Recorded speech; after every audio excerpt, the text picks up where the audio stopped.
This is a thorough plan, but I do have one last question before we take action. How can we be sure that our enemy won't leave the designated area? Great question. Albedo's been hard at work analyzing Rarer and the Wild Hunt's behavioral patterns. His conclusions are as follows. Firstly, from the earliest known confrontation until now, Rarer has never displayed any ability to manipulate the dimension of space. So it's unlikely he has any power in that domain. Secondly, he seems to have a particularly strong vendetta against our group. If we put him in a fight-or-flight situation, he'll choose to fight every time. Thirdly, finally, and most importantly, he is consumed by hatred, both for the moon and for his enemies. Turns out, we tick both of those boxes. We have a reincarnated moon in our ranks, and a spy who accessed his private memories without permission. He'll be baying for blood, not looking to escape. As someone who's had their fair share of interactions with the Wild Hunt, those all seem like valid observations to me. Understood. Then I will defer to the verdict of the group. Well, everyone, that's the plan in full detail. Albedo and Durin are carrying out their part as we speak. Plan approved. Scheduling. Okay, any firepower you need, I got you covered. Let's light this baby up. The Frost Moon Scions are behind you as well. And the rest of you?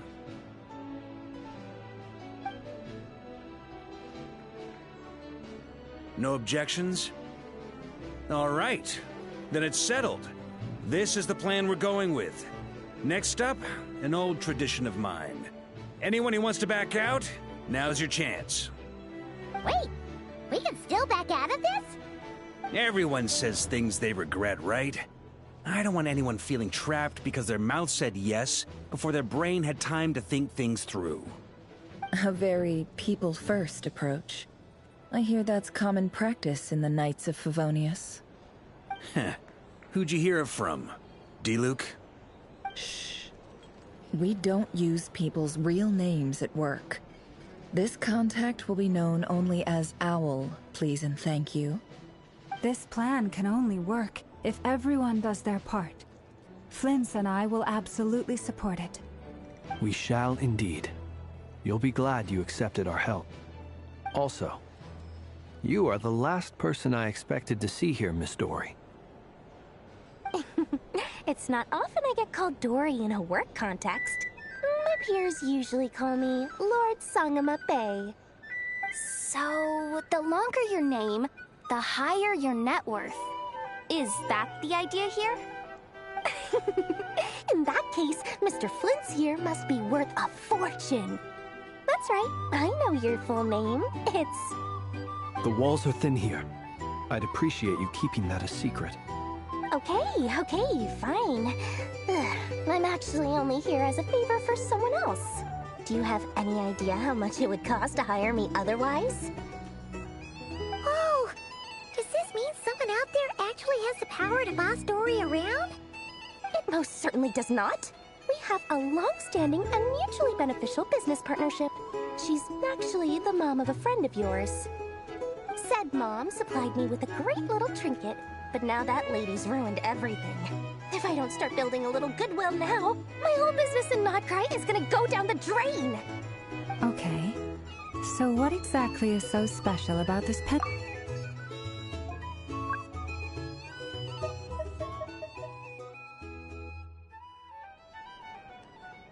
It's a lucky charm that a great mage made for me. We have a business relationship, and she was worried that something bad might happen to me. So, she wanted me to have something that can store power to protect myself with. I finally got it all fully charged up with Kuvaki, and then never went and used it all up at once! Never lost so big in my life! You're right. It was all my fault. I didn't mean to drain all the Kuvaki in the pendant, but I'll make it up to you. You will? Well, in that case, how about you give me your chess set, and we call it even? I knew you'd say that. Well, it's yours if you want it. In fact, take it now. And I'll even throw in a free Raker of Solnari. Deal? You're putting me in a difficult position here. It's a very useful thing to have around. But I have a funny feeling it won't be around much longer. I guess we'll see in a couple of days. Looks like bankruptcy for me. Hey, don't be so pessimistic. See this through and you never know. You might find a new business opportunity on the other side.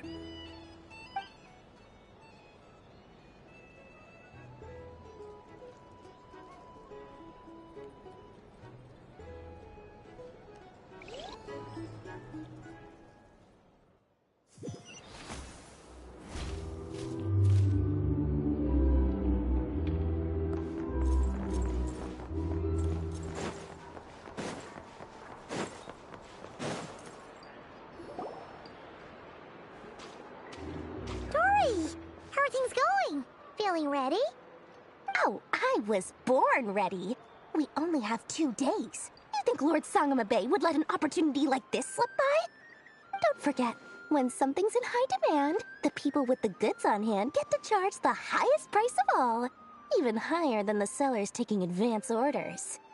Ta-da! See? It's right here. Ah, it's so pretty. Did you make it? No, I have a supplier. We go way back, so he made me a very attractive offer. Aha! No wonder you were talking about Lucky Charms at the meeting. You've been getting Kaveh to make them for you. That's not the full story. It actually started a while back as a project between me and the Dendro Archon.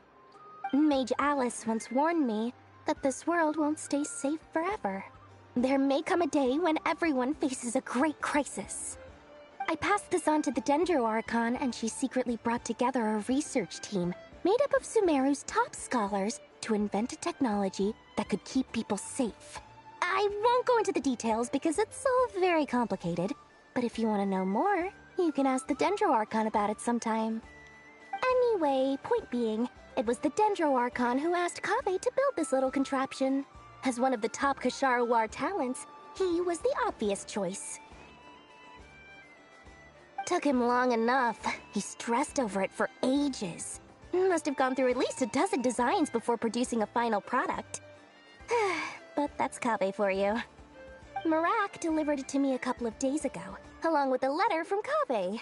Could I ask why I'm sending this technology to you? And what's your proposed use case? Has it been approved by the relevant authorities? So nosy. My fault for sending him the research permit to begin with.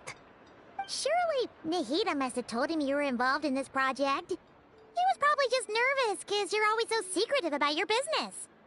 Could be, could be. Anyway, I just replied, let's hope there never has to be a use case, because it would involve grave danger. Fair enough. But it sounds like he was just being cautious. He probably felt responsible as the one who made it. Or maybe he was asking as a favor for his housemate. He's done that before. Not sure why, though. His housemate doesn't seem to really care that much about this kind of stuff. Either way, all's well that ends well. I'm just glad to finally have my hands on the product. I wouldn't want to be without it, given the potential dangers that lie ahead. Huh? What does that look mean? Paimon's just super surprised. This must be the first time we've ever seen you actually get serious about something. Well, a long time ago, I made a promise to myself. I promised that I was gonna live every day of my life with a big beaming smile. Obviously, Mora plays a big part in that. But there are always gonna be times in life when you have to give something back. That could mean paying back a debt, returning a favor, or showing some kindness. Alice has been a huge help to me over the years. She was the first investor I ever had. And I want my investors to know that Lord Sangamabe is the best in the business. And more than that, No one knows what the future will bring. Whatever happens, I want to make sure the Dendro Archon and all of Sumeru is prepared to face whatever comes. Oh, that? I was just making sure Nefer and I are square. Don't be thinking it was some sort of benevolent act. I'm no saint, so don't treat me like something I'm not. My priority is doing the business that I want to do, so long as my conscience lets me, but it usually does. That's the Lord Sangama Bay business model. All right, if you say so. I do say so, and that's the whole point. I'm a businesswoman. Don't go trying to figure out what kind of person I am. You'll exhaust yourself. Much easier for everyone involved if you just take my word for it. Oh, and could you two help me get this stuff where it needs to be? Thanks so much. You're my favorite assistants.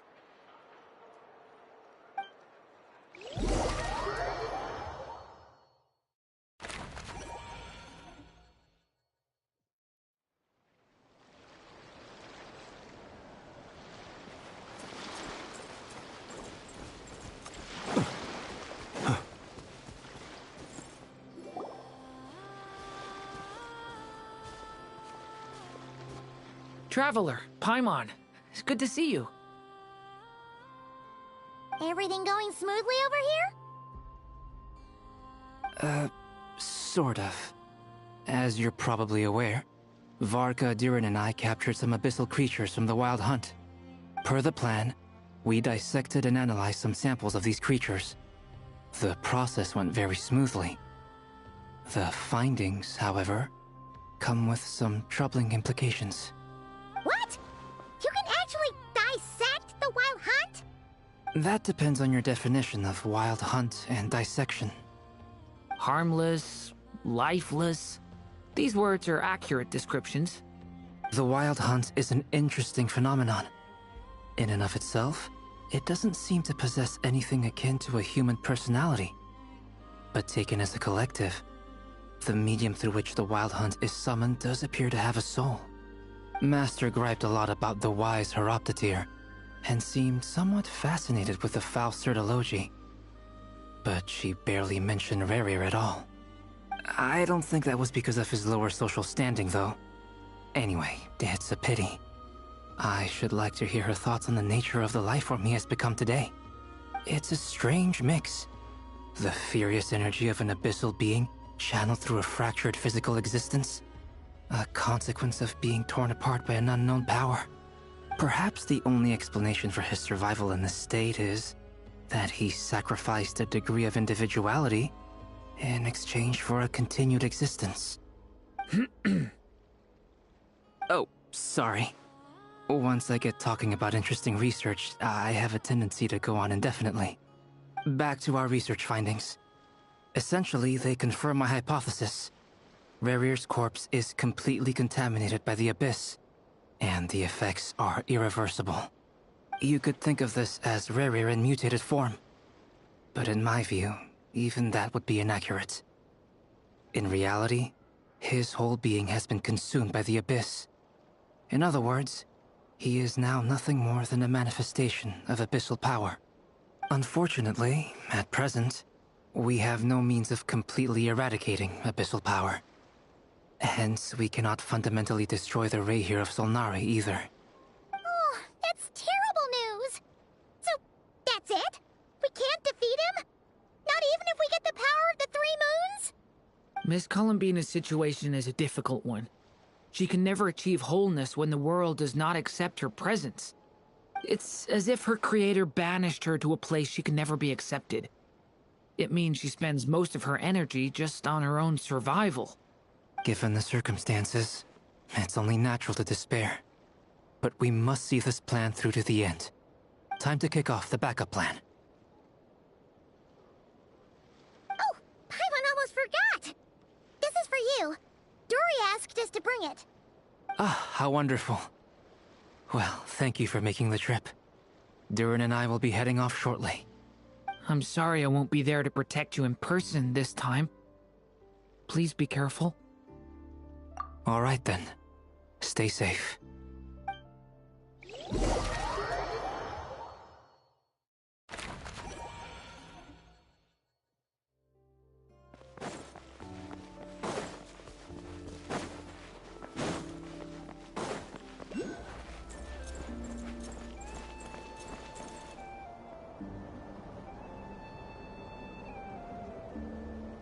Miss Lauma, is everyone here?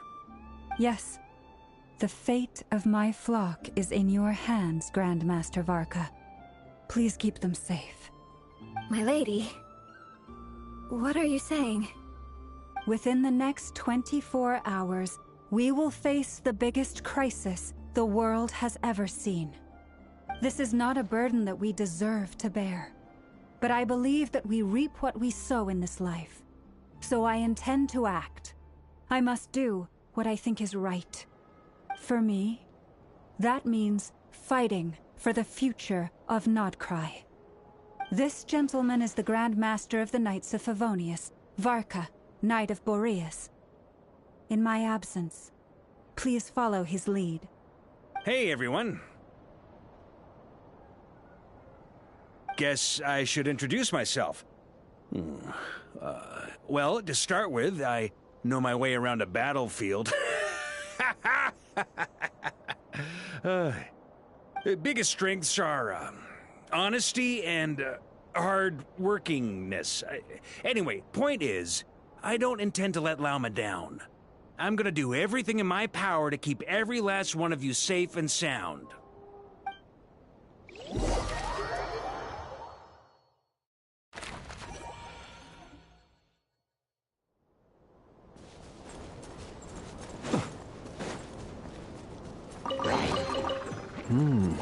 Not to be sniffed at. Huh.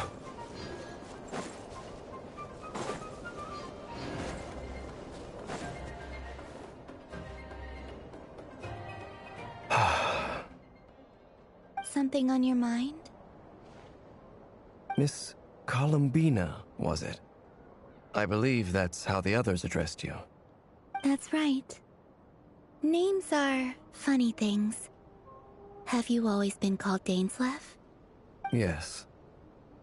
I take it your own name has a more complicated history.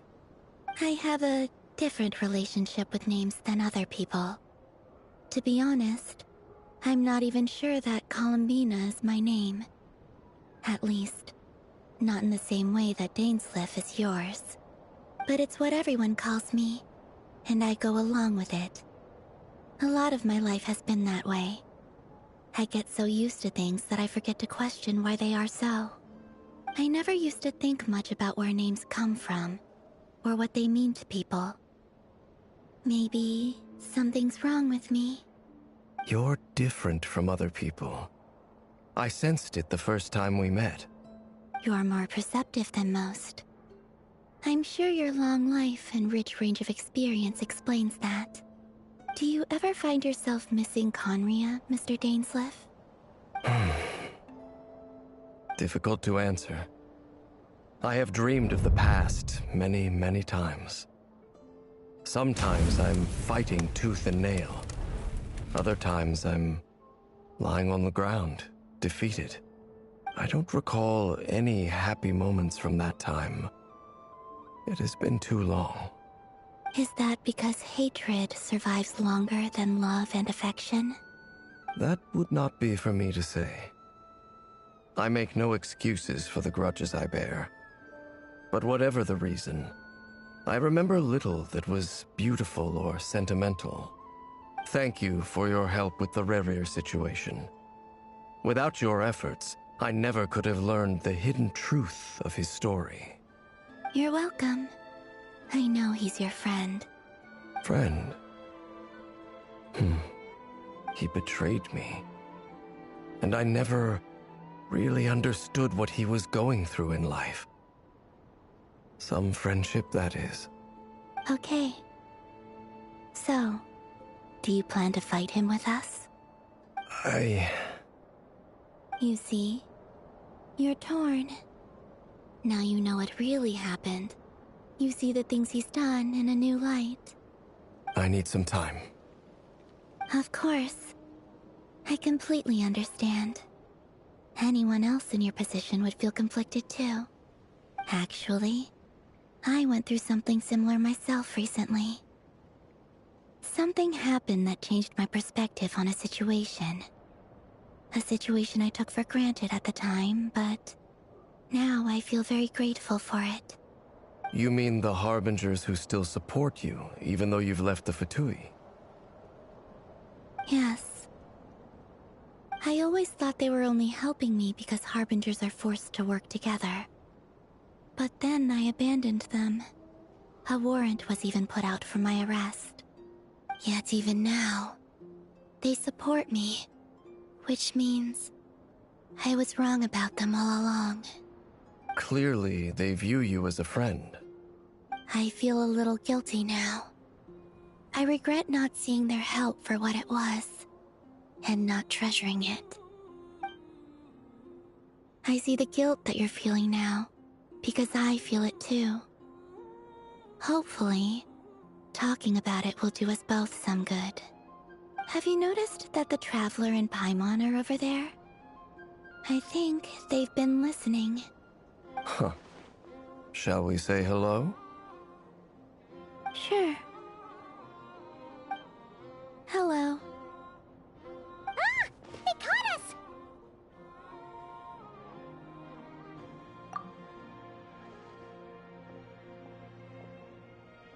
I apologize for making you worry. No doubt you wish to know where I stand on the plan to take down the Recher of Solnari.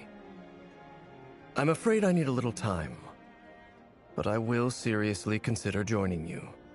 You will? Oh, thank you so much! Everyone will be so grateful to hear that! They needn't be. This was something that I was going to have to face up to eventually. That doesn't matter to them. They're grateful to you regardless. You can't control their gratitude, so just accept it. And then, have a think about whether you're willing to join us.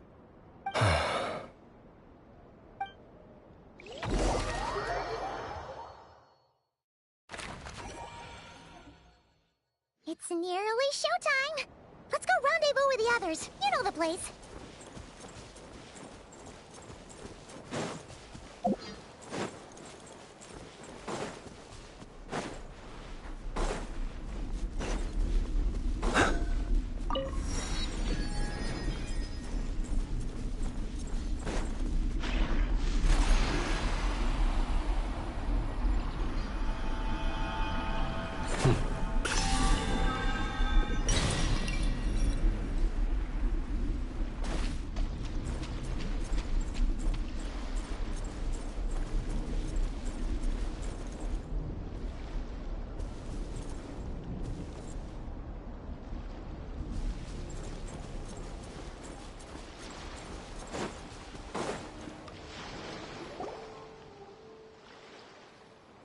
Ah, you're earlier than I expected. Hey, Flins! Been waiting here long? Not too long. I came a little early so I'd have some time to think. Are you nervous about the battle? Quite the opposite. I'm reminiscing on my past battles. When I was awakened by the Ratniki, I had not touched a weapon in many years. I felt like the battlefield was not where I belonged. But after waging war against the Wild Hunt for so long, I came to realize something. A life of absolute peace is simply not a possibility for me. My restless flame indicates that somewhere inside of me, there is a deep yearning to root out the evil in this world. Oh, that doesn't sound like such a bad thing. Well, in the past, when I was a Fae whose primary concern was hibernation, it was hardly ideal. But it certainly serves me well here in the present. And I am delighted to be able to join forces with you in this endeavor. Looks like I'm not the first to arrive. Ah, Miss Lauma. Did you sleep okay last night? I struggled to settle down at first, because of the nerves. But don't worry. I got enough sleep in the end. I'll be just fine.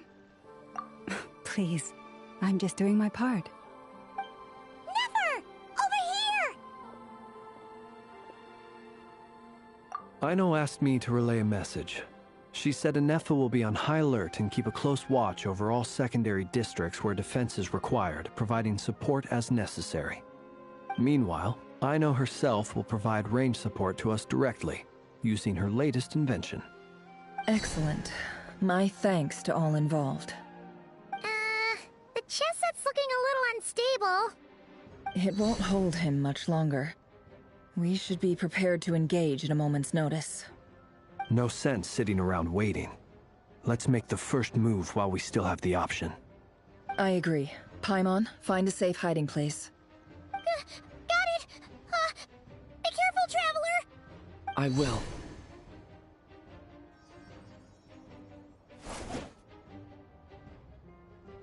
Everyone, take your positions as soon as the battle starts. Every ounce of strength we have in our bones, let us bring to this fight. Ready? Let's go. I've seen all your futile ploys before.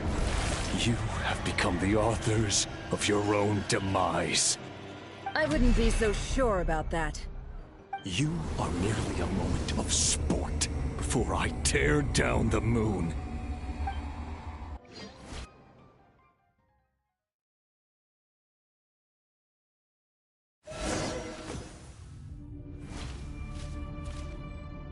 Stay on your toes. Yep, you too. Let me help you guys! Eat this! Move! Do you fear the dark? Close your eyes. Can't hide the truth. It's all futile. No more lies. You poor lost lamb. The moonlight Can't hide the raise you. With one heart, we pray. The mystery unravels. Be silent. Close your eyes. Night falls. Be silent. Do you fear the dark? No more lies. It all adds up. By the frost moon of old. The moonlight betrays you.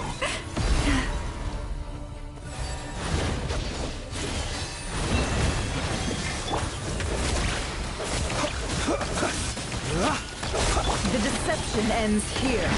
No more lies. Move! It all adds up.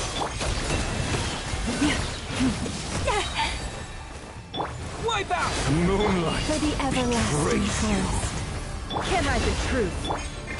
Close your eyes. The long sleep beckons. Observe. It began with the moon, and so shall it end.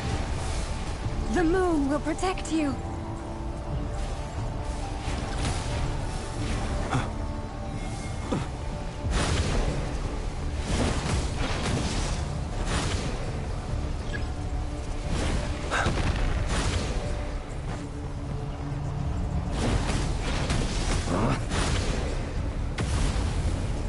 Do you see now?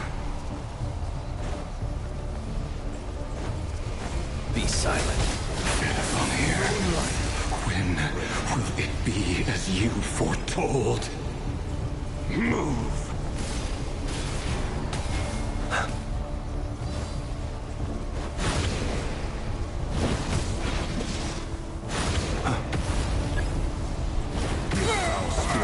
Welcome here. No more lies. Bombs away! The night cometh. Observe. Be silent. Close your eyes. To dust. Be silent. The moon is Steady now. futile. Are you quite finished? Ferris, protect us.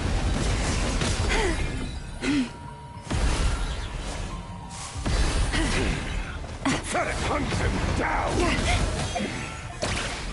It all adds up. Can't hide the truth. No more lies. The moonlight betrays By the frost moon of old. you. Move! Observe. Hunt him down! Be silent. Night falls. It's all futile. The mystery unravels. Can't hide the truth. Leave this.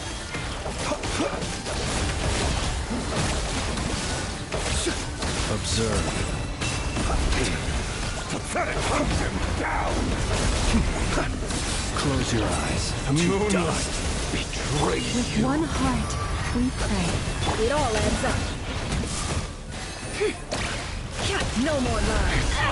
Futile. Seek within. Be silent. Close your eyes. Do you fear the dark? Down! Observe. Pathetic! Move! Your little game of heroics is over. Moonlight betrays. Who wants to go first? Move! No. Get out of my sight! No! We've been separated! My grasp! You okay? Never! Where are the others? Stuck outside the barrier. Run. I guess he really doesn't like us. I told you before. Knowing too much is always a death sentence. Be careful what you wish for. How much power will it take? You are separate. Lama! Can you hear me? Hold on, where? Silence. The voices are gone. But at least I know they're still there. I need to focus. Your death is within my grasp. Remember my most important task. Just keep stalling him. If I can stall him for longer, the moment will come.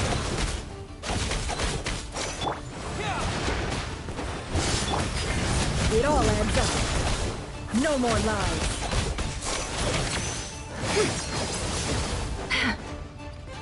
Nowhere to run, nowhere to hide.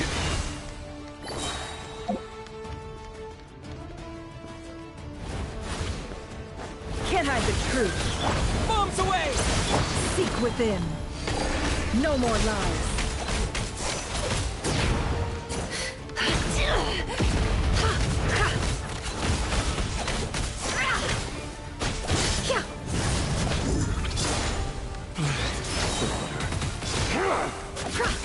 The mystery unravels. It all adds up.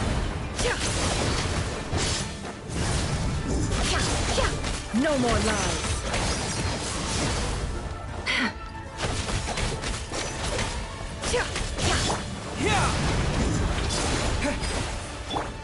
Nowhere to run, nowhere to hide.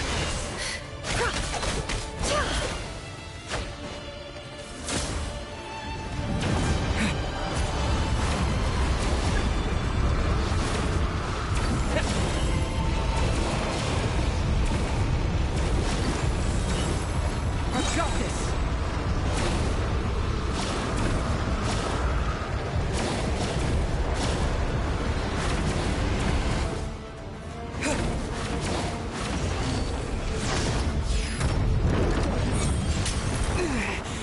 The shield's broken. Within my grasp. I can't keep this up.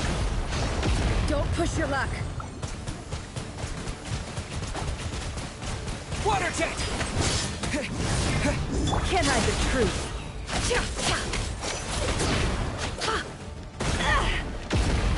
It all adds up.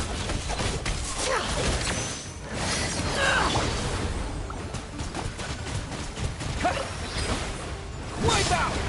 The deception ends here.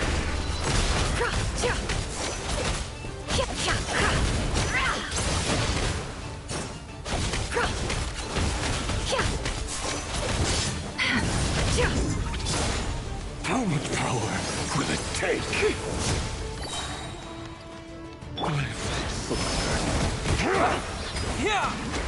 Seek within. No more lies. Can't hide the truth. Destroyed. Reborn.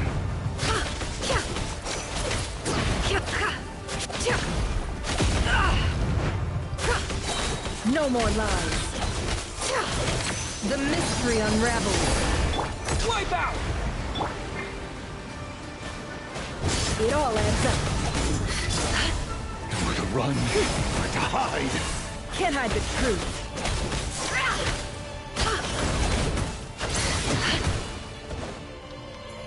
Your death is within my grasp!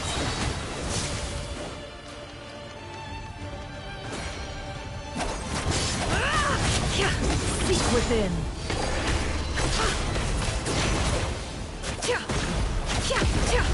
No more lies. Go! Can't hide the truth.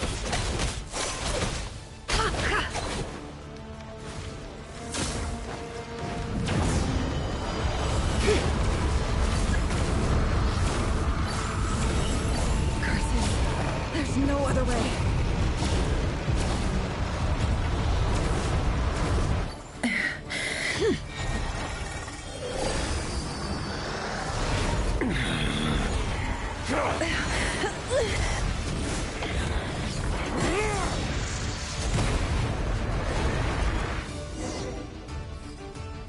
The only way to defeat Rarer is to borrow his own power.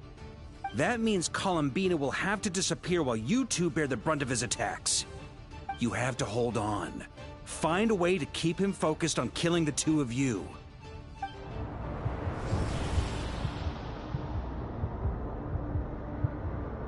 Nefer, your eyes are bleeding. Soon you will be powerless to resist. And then, I will reduce you to dust. But that dust will plague your memories. Come on, keep holding on. Any other tricks up your sleeve? Let's see them. As entertaining as they are, you've backed yourself into a corner. You don't fool me. I see your fear clear as day.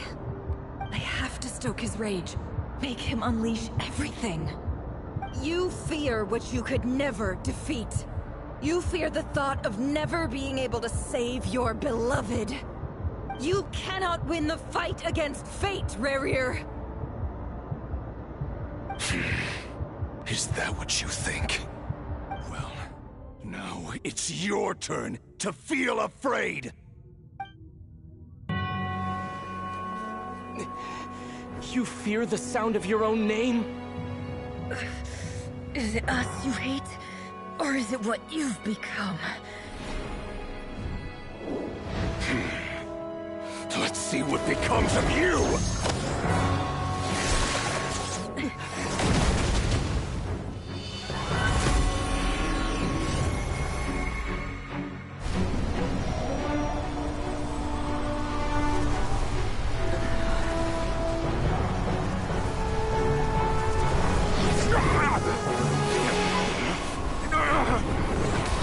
What's happening?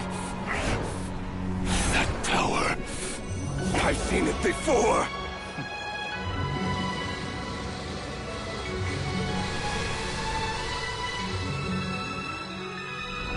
His power is on another level. We'll need to use an alchemical array to convert his power into a usable form. Then quickly channel it into Columbina, rendering her powerful enough to compete with him. I'll join you. I can help. If I release enough abyssal energy into a confined space, it'll create a potential difference, allowing us to extract a huge amount of elemental energy. Next, I'll synchronize with everyone's minds using Pyro, then give you temporary access to their abilities and fields of view. But it won't last long. Can you see? Well enough. So, we have a student of Gold Rheindotter in our midst! How about that?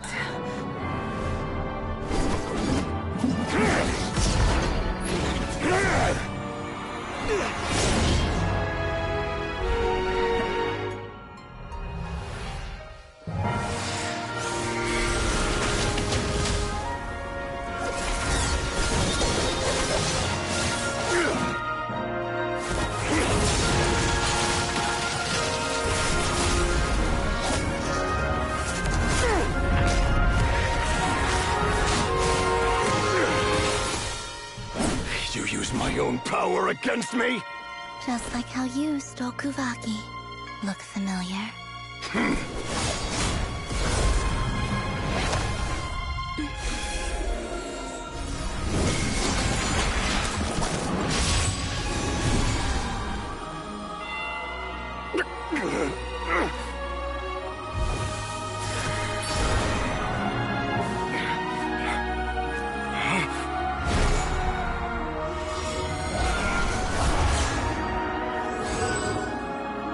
You realize you don't have the power to hold that gate open? I don't, but someone else does.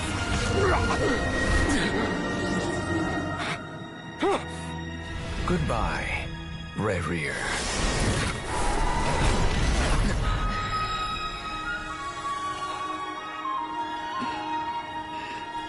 We won.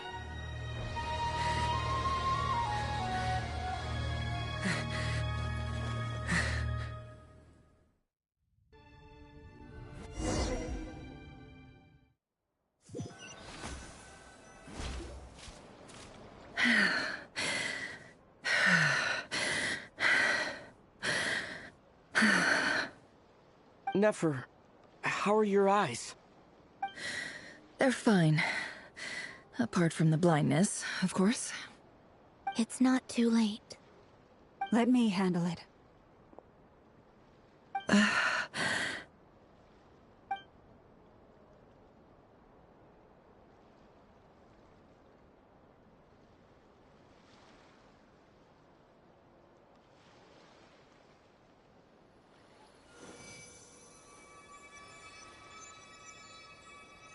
Miss Nefer, it's not like you to lose your composure. That was the most reckless thing I've ever seen you do. Reckless how? The situation was critical. Our lives were at stake. We had to do something. Even so. Okay. I guess you're right. Under the circumstances, it was a wise decision. You traded your eyes for an incredible victory. In business terms, I suppose that's a huge return on investment.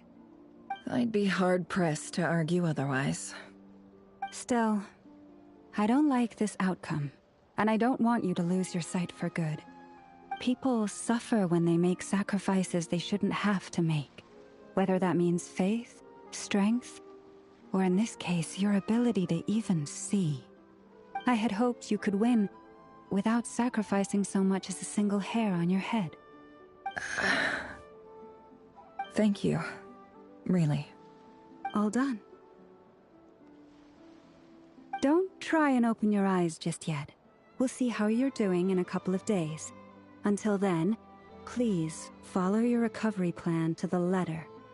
I'll send full details through Yehoda.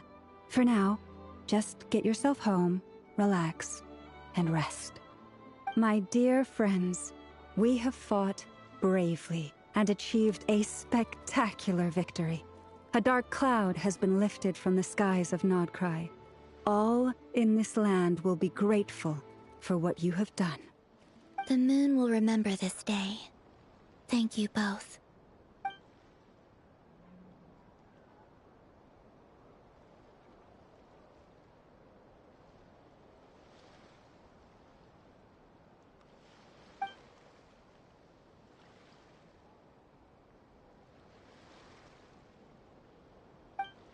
There's something I want to let you know. What is it? When Durin connected everyone's minds so I could access their powers, I also felt everything they felt. And since Nefer's eyes were injured, my eyes are hurting now too.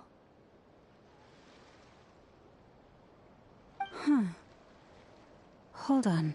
Let me try. I only feel the pain. There's no actual damage. I just thought I should tell you. You're right. There's no damage. That's a relief. But I must say, I'm surprised to hear the Kutar share something like this with me. In the past, you never used to open up about yourself. Things are a little different now from how they were. I'm learning to share how I truly feel with my friends. Friends? You have no idea how glad I am to hear that.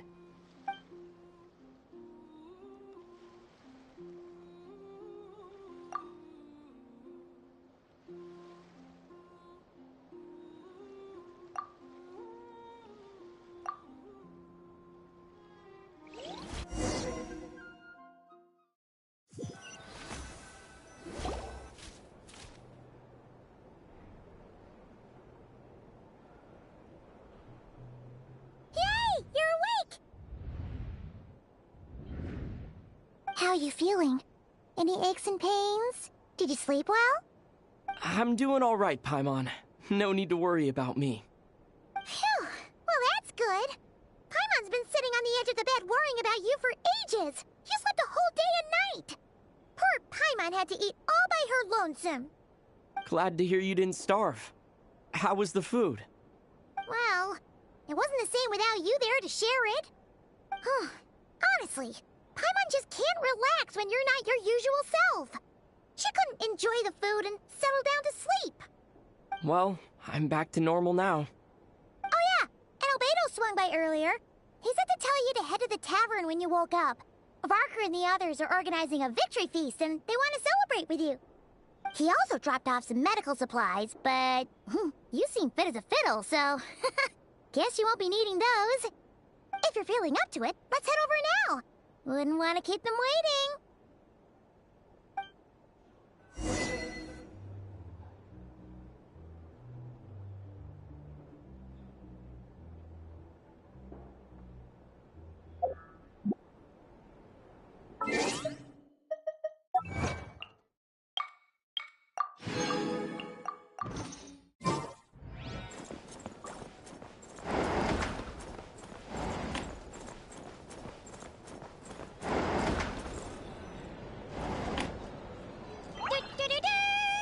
We're here! Traveler and Paimon! Perfect timing! We were literally just saying how there's no way we're holding this victory feast without you any longer, and we would have postponed it till tomorrow. How are you feeling today? Much better. Thanks. Don't worry about me. Relieved to hear it. If that changes, just let me know. Happy to check you over at any time. Yep, we're here for you. Anything you need, just let us know. Oh wait, where's Nefer? How are her eyes doing? Nefer's right over there. I'm sure she'd love to catch up with you.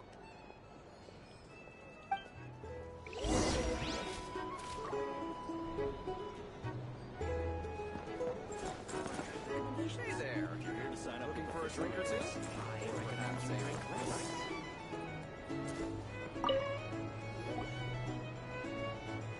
Nefer! Traveler, Paimon, are you recovering well? Turns out that moon chanter has some real talent after all. My eyes were mostly recovered after just a couple days' rest. I can actually open them again now. Yeah, but you gotta be careful. Lauma says not to strain your eyes while they're still healing. Yes, thank you. I'm well aware. Yehoda, could I borrow you for a moment? I could do with an extra pair of hands.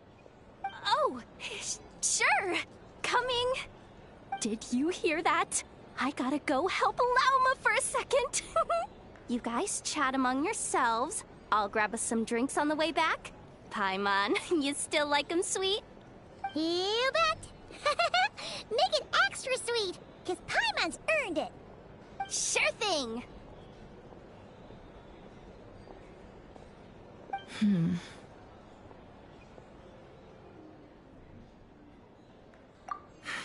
The Raker of Solnari.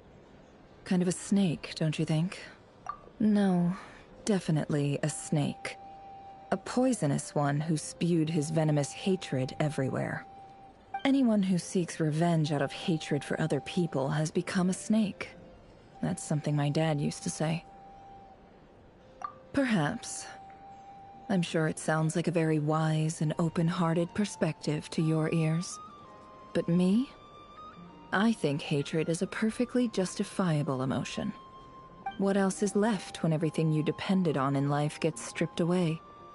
Something's gotta fuel that drive to keep on living. If you're worried about me, you can nip that in the bud. I'm not someone who gets stuck in the past. It's just... I suddenly feel like I was wrong to call my father a liar. He was just a fool. That's why the Academia turned their back on him, and why the other tribes ganged up on him. Oh, Father. How much better things could have been if you were a skilled liar. Look at the Ibis King. Thoth is a fiendishly cunning liar. And yet, strangely, he feels more like a father to me than my real dad ever was. He's never brought it up, but I'd bet he feels the same way. Why else would he give me the power to perceive the truth, while at the same time training me in the art of deception?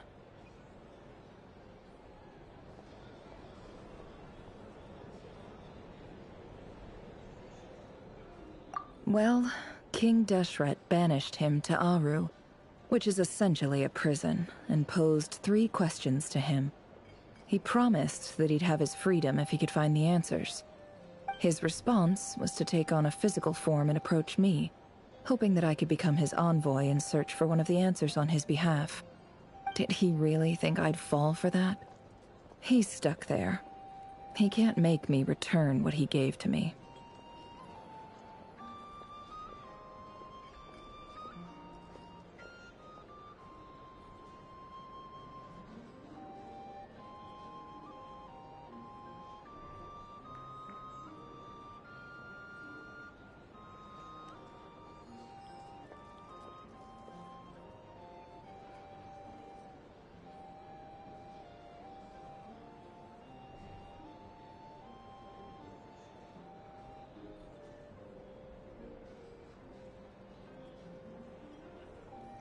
So that's enough for you to decide he's nice, is it? He's a prisoner, and he was scared. So he decided to perform some good deeds to win people's approval. He lives in fear because he's a deceiver. How is Rerir any different? You can't work as a spy your whole life and expect a happy ending. It's preposterous. Yet I can't say I don't understand it. Liars live in the darkness of their own making, but it's still human nature to want to go on living. They say that a liar's soul is the most worthless thing in the world. What do you think?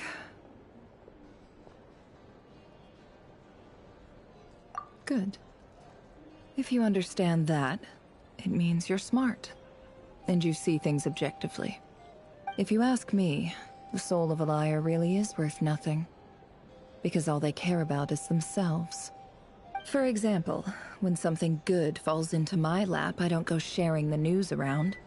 Stops other people trying to steal it from me.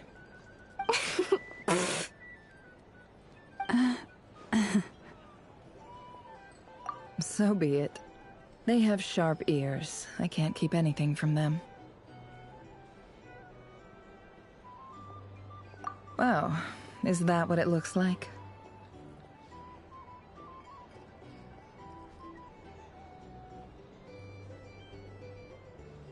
Well, you all know my past now, and I can't simply eliminate everyone who knows too much. So I guess I just have to put up with you, for the foreseeable future at least. When you find yourself in a situation you can't control, the safest play is to keep calm and start monitoring everyone involved like a hawk. In the intelligence world, you need to have a sense of perspective and play your hand accordingly. If you understand what's at stake, please ensure my secret is safe with you. I trust you'll respect my wishes as a friend. But don't forget, I will also be watching you like a hawk. Very good. Oh wait! Now that the panic's over and we've all calmed down, Paimon suddenly remembered something.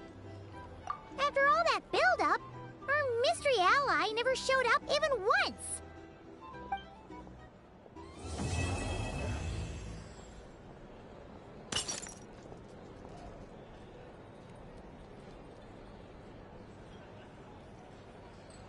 Huh? Am I imagining things?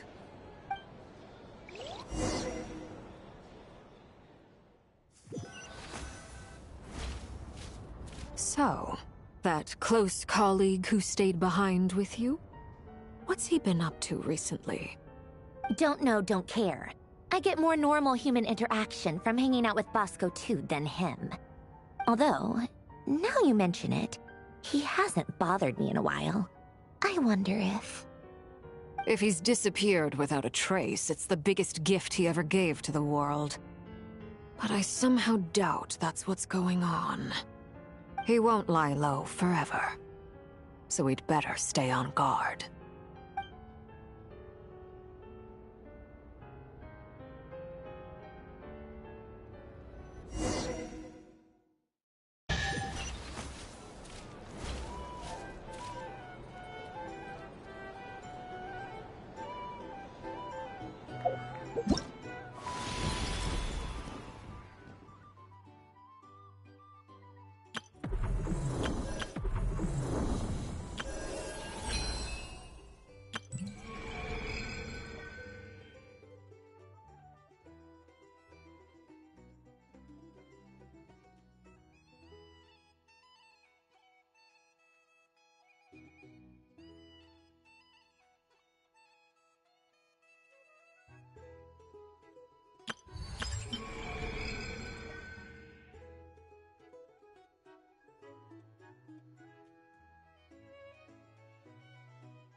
Ah, Lord Sangama Bay.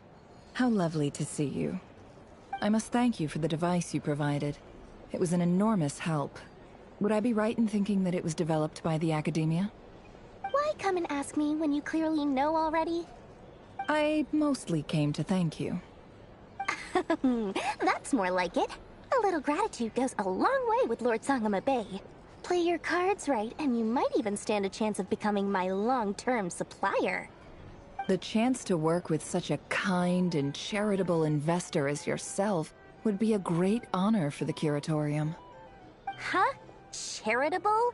Who said anything about charity? First time hearing about it. Let's see. The first plot of land you purchased in Nodcry, your desert interests, and... Stop! What do you think you're doing? Exposing my investment history! It's nothing to hide from. They're all perfectly legitimate investments. And some of the land you purchased was with the intent of building a sanctuary? Yes, I heard about that too. How did you... You're a curious case, Lord Sangama Bay. You don't like people finding out about your good deeds, do you? But I'm afraid no matter how hard you try to keep things under wraps, where there's a will, there's a way. You did it for Sumeru, didn't you?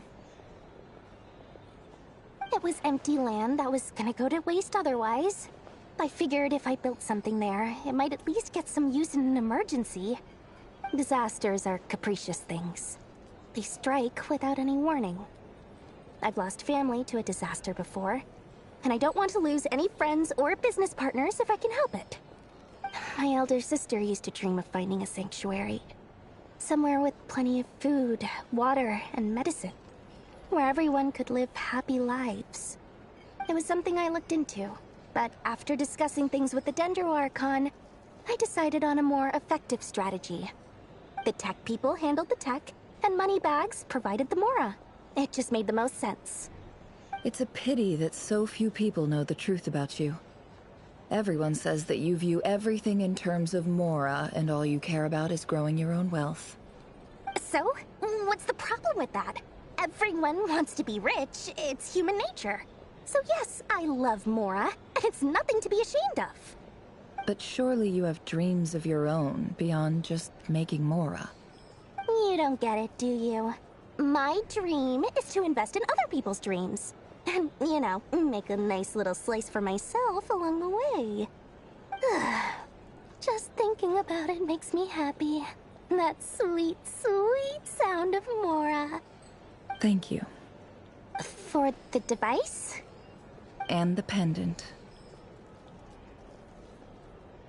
Oh, that. I was just returning a favor. Don't worry about it. Seems like we've both been away from home for a very long time. Yeah. So long that I barely remember what my family even looked like. That would be your mother, father, and sister? Yeah, though it's been years since my sister passed away. It's not like I want to forget them, obviously, but memory can be even more ruthless than the most calculating business person. Beyond a certain point, if something isn't helping you, it just gets rid of it. My sister can't help me now. Slowly but surely, her face is fading from my mind's eye. It's become a vague impression. Not everything will fade. When loved ones pass away, the beautiful memories are the ones that last the longest. Yeah, that's true. If you ask me, that's the one silver lining in all of it. Well, that, plus, I'm sure that life is much better now than it was back then. Oh, absolutely. I have tons of Mora, a big beautiful house, business is booming, and I'm as happy as can be. You've got a lot going for you too. Boss of the Curatorium of Secrets? I'm sure there's plenty of Mora to be made in that line of work. I appreciate the vote of confidence.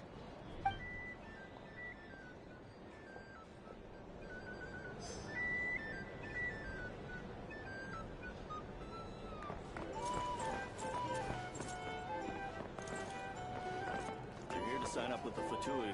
Make sure your paperwork is all in order. A drink? Or some information? Either way, I'd be happy to oblige. For the night.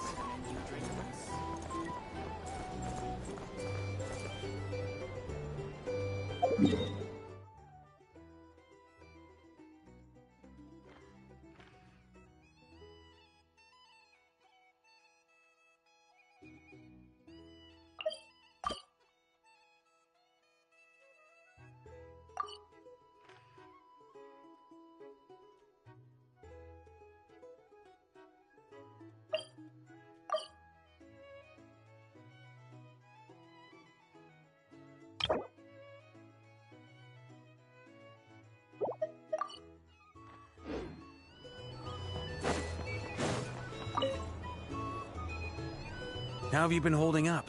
Any adverse reactions?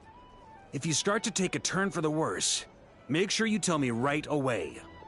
You don't need to worry about me, Grandmaster. I'm fine. I mean, I barely did anything, so... What? You're too humble, young man. You played an indispensable role in the battle for Notcry. We can't thank you enough for your support. Sometimes, when people praise you, it's because you deserve it. The best thing is to accept it calmly and with grace. It's important to learn how to respond to words of admiration. Let's do a quick demonstration.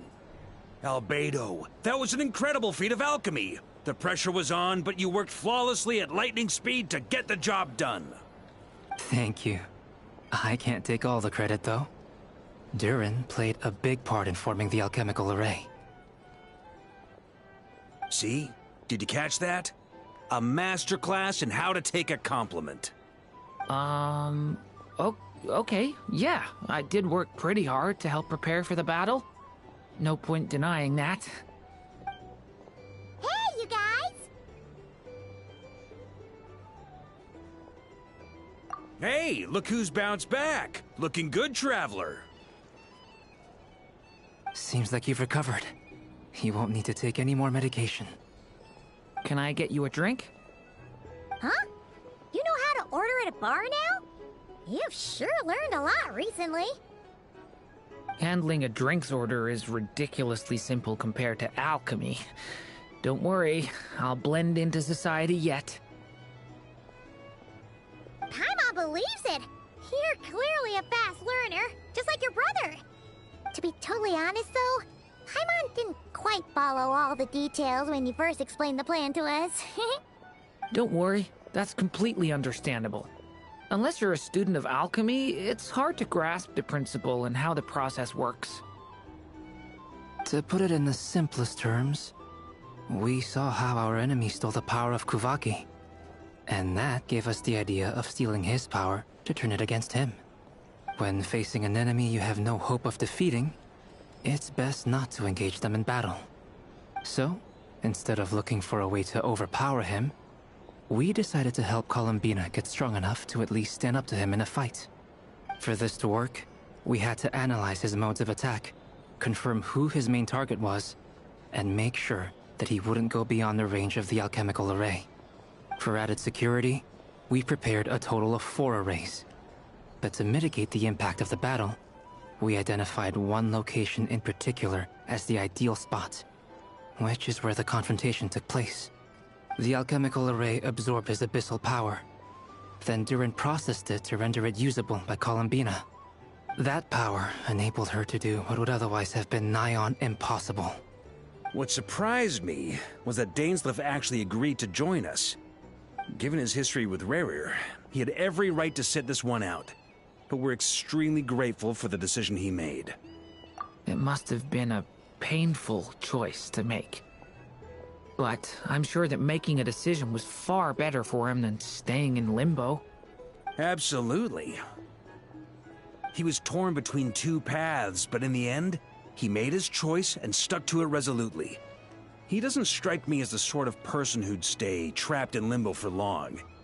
Anyway, however you cut it, everyone gave a stellar performance. And now, it's time to kick back and celebrate.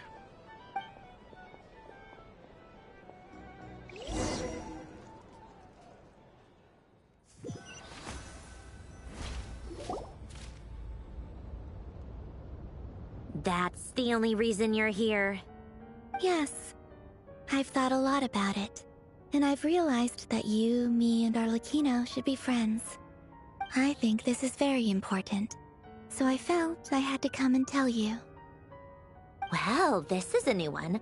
I'm so moved. I can't even hold my teacup. If that's all, you can leave now. Do you not want to be friends with me?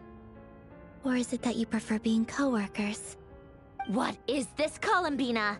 Are you deliberately testing my patience threshold? Right now, my politeness module is active. But if you say another word, I swear I'll shut it down. If your politeness module was active, wouldn't you say the word please at some point? Polonia, please see Lady Columbina to the door. Will you still invite me to your next tea party? What? Yes, I think you will. Bye-bye, dear Sandrone.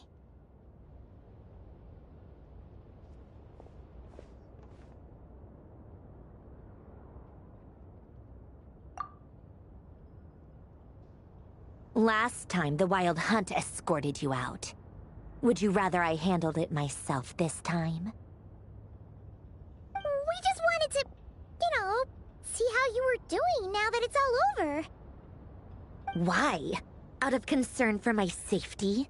I hope you didn't seriously think that the Rayhir of Solnari would be able to lay so much as a finger upon me, given how prepared I was. Mostly because you kind of helped us out, so we just wanted to check you were okay. Looks like all your robots are fixed, huh? Oh, don't you worry about that. Tea time is already a write-off. The visitor before you managed to kill my appetite. If you're in the mood for tea, go ahead and help yourself. Otherwise, it's going to waste. My coasters are still missing in action, though. Use this notebook instead. Whoa! Pretty hefty notebook. Look at all those calculations. You can ignore those. They're just dumb scribblings. I doodle and write in my free time. Sometimes I remember the distant, dreamlike past. Sometimes I imagine the far-flung future. And other times, I grit my teeth and note down all the crazy nonsense going on in the present. Some people do the crosswords in the newspaper. This is my equivalent of that. Trying to predict the future is like daydreaming. And writing about the present just makes me furious. The past is my favorite. If nothing else, it's already set in stone, so I don't have to rack my brains trying to figure it all out. Huh. Although, having said that, the only vaguely interesting memory in my past is probably that guy they call Lord Artificer. Who else? Pretty much all the mecha in Fontaine are his personal handiwork.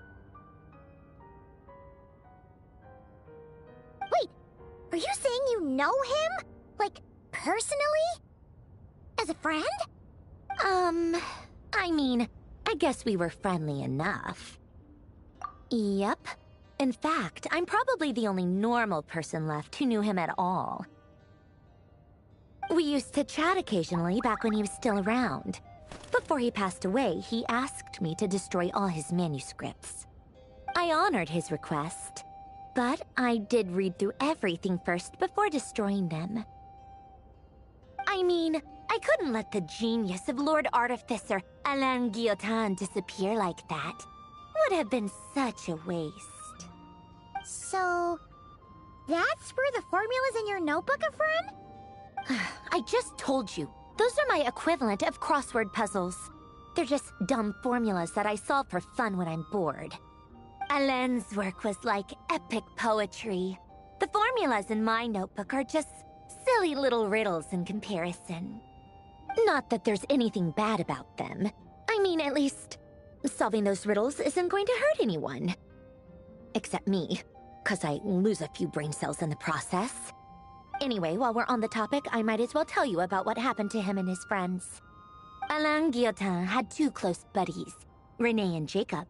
They spent their childhood years together in the Narzissenkreuz Institute. They were all quite competitive, so there was some rivalry between them, but it was a friendly rivalry. But beneath the friendship and the rivalry ran something deeper, a sense of nostalgia for the past. Unfortunately, childhood would end. The prophecy would come true, the apocalypse would arrive, and the future would never be. A mad dream that would normally only capture the minds of lunatics began to take root in their hearts. A dream of saving the world. And if René and Alain had been people of lesser wits, that dream would probably have ended up as something for them to joke about in their older years. But alas, they were some of the sharpest minds around. They nurtured that dream with the full power of their intellect, and it grew into something that ate away at their souls. The first of them to fall under its spell was René. Against Alain's wishes, he persisted in experimenting on a mutual friend of theirs to try and save their life. Alain did not approve and parted ways with René. It's complicated. Alain wanted to believe that René only did what he did for the sake of their friendship. But when he told me about what happened, I could tell he still had some suspicions about René's motives. Perhaps the seed that would grow into a nightmare had already sprouted in René's mind. Even then. The next time they met, René's soul had been completely engulfed by the dream of salvation.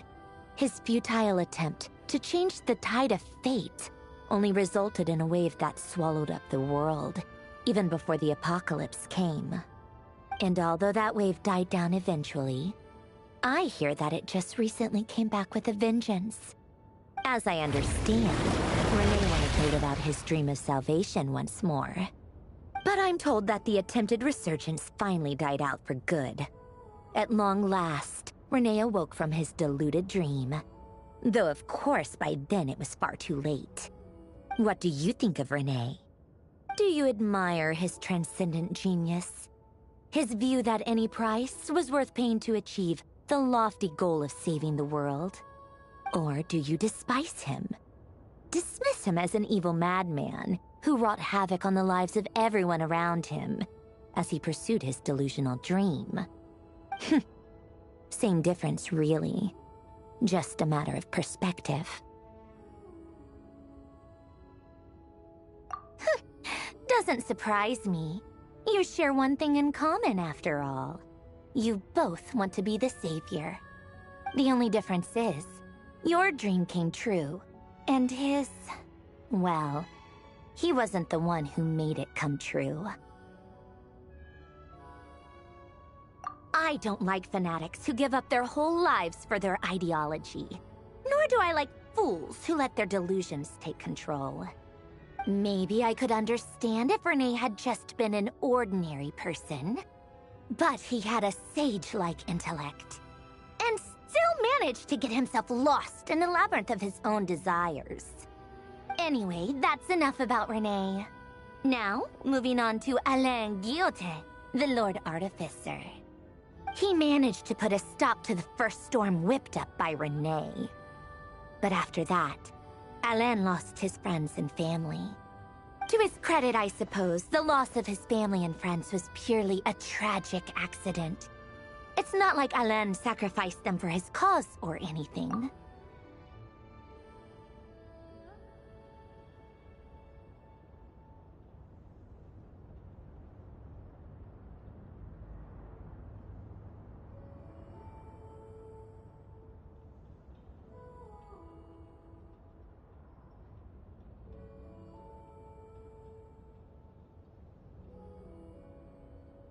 After that, the only thing supporting his work was the same dream that had dragged his closest friend down to the abyss. But although the desire to save Fontaine drove him to found the Fontaine Research Institute, Alain continued to reject any form of transcendental knowledge or power. He was suspicious and fearful of it, having seen the way it had affected his closest friend. I think that formulas and machines derived solely from human intellect were the only thing that gave him a sense of spiritual comfort. Yet Alain's intellect was simply too great. It barely left him space to breathe in his lifetime. Once he realized that the end of his life was approaching, he finally accepted the truth. The Nazissenkreuz Institute needed someone, and a human being, to see its story through to the end. He quit working on his formulas, trading them in for the fairy tales that had played such a formative role in his childhood, but which he barely touched in his adult life. He told me that the director of the Nazissenkreuz Institute used to read those fairy tales to the children as bedtime stories. Apparently, they worked wonders at sending kids off to sleep. I think that all he wanted at that time in his life was to be able to sleep deeply without being plagued by depression. By that point, nothing else really mattered. At the very end, he laid down to rest in the ruins of the former Nazissenkreuz Institute orphanage, while the Fontaine Research Institute he had founded continued tirelessly with its work. Many years after that, tensions over competing dreams would once again cause a rift, this time between members of the Fontaine Research Institute. But the actions of those fools had nothing at all to do with Alain. And that is the story of two people from the Nazissenkreuz Institute who both wanted to save the world. One went all in on his fantasy of salvation without ever looking back, and ended up calmly sinking to the bottom of the deepest sea. The other sought desperately to burn bright in his life, even though he wasn't sure where he was going. I do sometimes wonder, why is it that people like them have such grand hopes of saving the world? Even the grandest tree starts as a tiny seed. So perhaps, for each of them, their mission to save the world began with a very simple desire. They were young children with friends and family who mattered to them. Desires to explore the meaning of life. Ambitions to have a successful career. They didn't want to see all of that taken away in one fell swoop. Or maybe they just wanted to find something to anchor themselves within the chaos, to stop them getting quietly swept away by the storms of life. But instead, the search for their own salvation took them down the rocky road laid out by fate. Do you think the desire to save oneself is enough of a justification to try and save the world?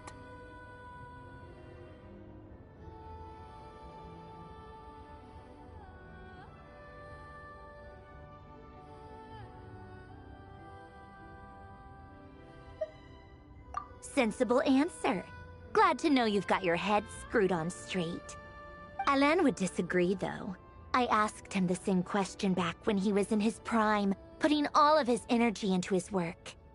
Yes, it's enough. No elaboration, just a quick, short answer before getting right back to his work.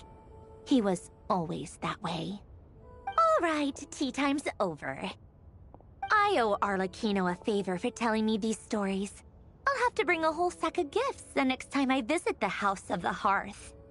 I'm gonna go tinker with Polonia now. You guys can do whatever you want, as long as it doesn't involve interrupting me. Polonia, exit hibernation mode. Begin diagnostics.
Yes, we sent the teeth and the femur bone found at the scene to the church's medical office, and were able to conclude that these are, in fact, human remains.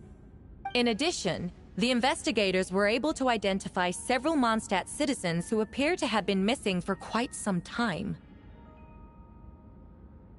Forensic analysis of the remains allowed us to pinpoint the age and gender of the deceased. Interestingly, one of the missing individuals matches that profile to a T. The medical office couldn't spare the personnel, so Miss Rosaria is here to present the results to the court.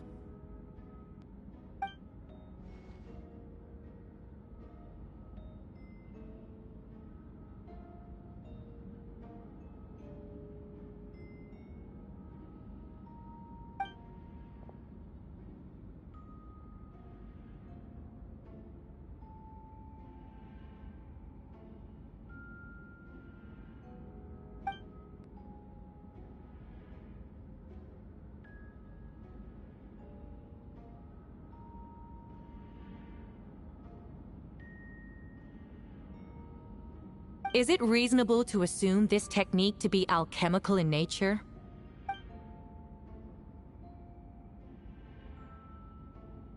Thank you for your testimony. The identity of one of the victims is now confirmed. But what about the defendant's motive? Considering what he wrote in the letter, we can deduce that the defendant needed subjects for an alchemy experiment. Who better than individuals whose disappearance would go unnoticed? In other words, he sacrificed the good people of Mondstadt for his own gain. A truly vile act. In addition, another witness has agreed to testify. Miss Donna, if you would. Not good. Wait, Donna from the flower shop? I'm sorry it took so long for me to come forward. But the night Master Diluc saw Mr. Albedo, I was there too.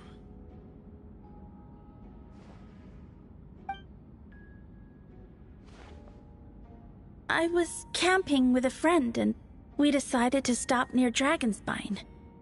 I couldn't really get comfortable that night, so around dawn, I decided to go for a walk. And that's when I saw Master Diluc. I thought it might be nice to, chat. So I headed in his direction and then I saw it. Someone at the bottom of the cliff was getting rid of a body. I was terrified the person might see me. Even after I fled, I couldn't shake that fear. And I started to wish I never had a crush on Master Diluc in the first place.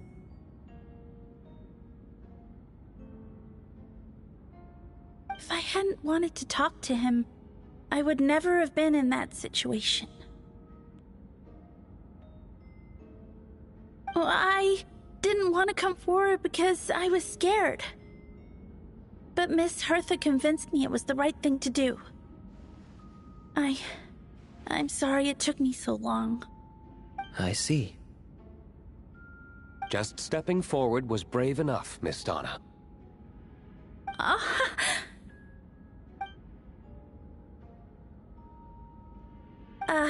Yes. Thank you. The two witnesses corroborate the same sequence of events. That just leaves the question of how the defendant disposed of the bodies. I believe the answer lies in the alchemical technique mentioned in the letter. The defendant is the most accomplished alchemist in Mondstadt. He has the skill, no question.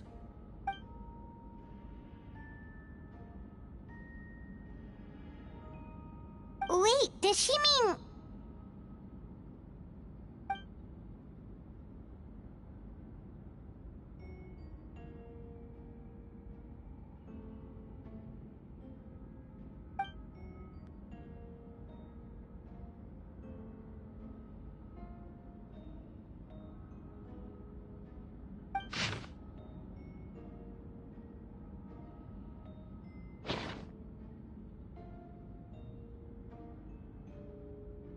Does this map belong to you?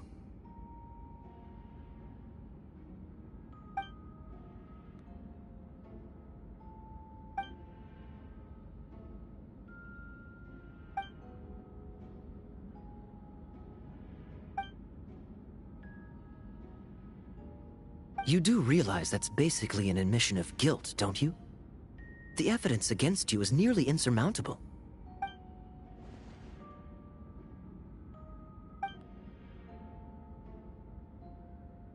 We have witnesses and physical evidence. What could you possibly say in your defense?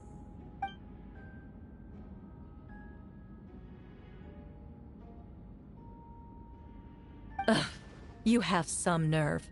Saying that when the evidence is stacked against you?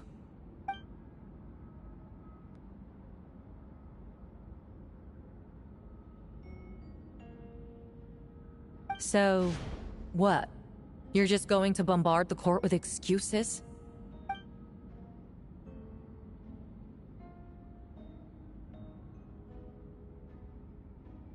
That won't make the charges against you disappear, Mr. Albedo.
then there must also have been a body.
Questions there may be, but allow me to point out, there is no evidence to suggest that anyone besides the defendant knew about the third location, and the map was found in his notes.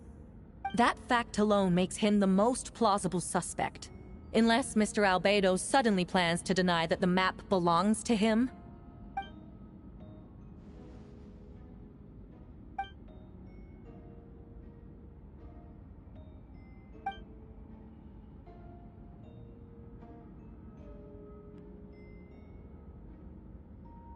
What?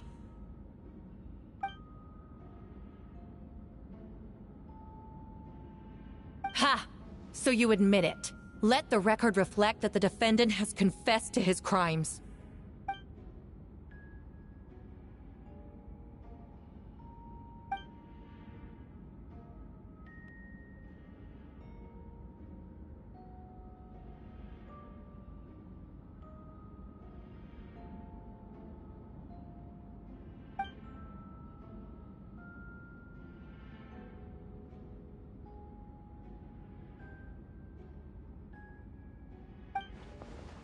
Actually, the traveler Amber Bennett and I were with Albedo that day.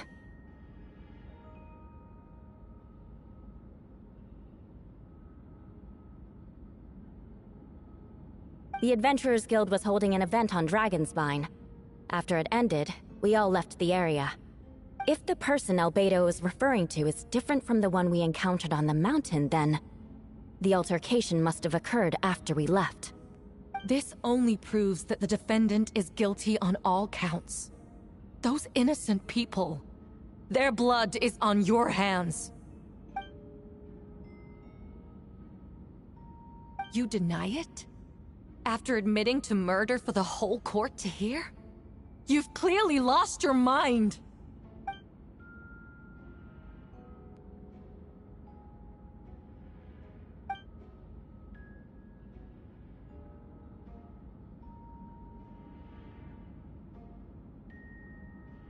So, someone who happens to look exactly like you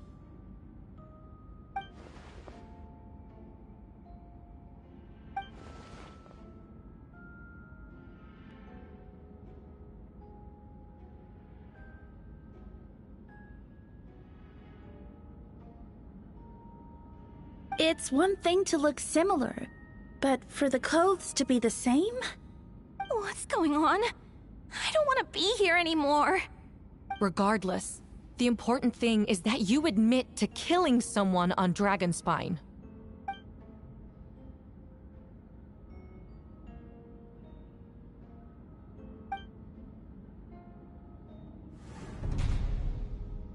I see. Then, it appears I need to withdraw my testimony. What? Everyone! I brought her! Wait, you... The person who just came in, isn't that Hertha?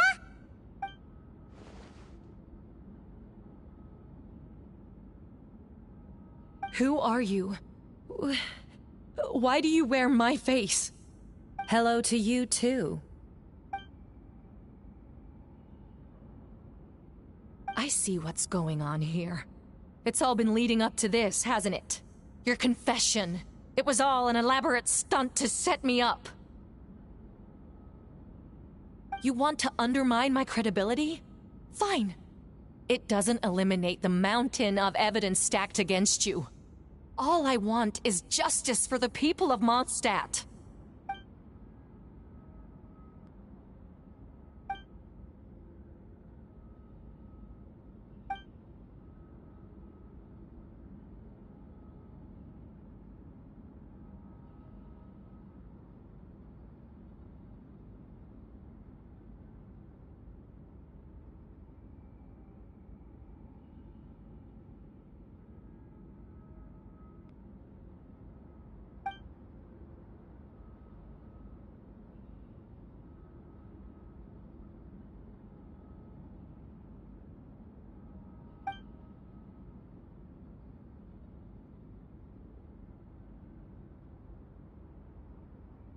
Homunculus?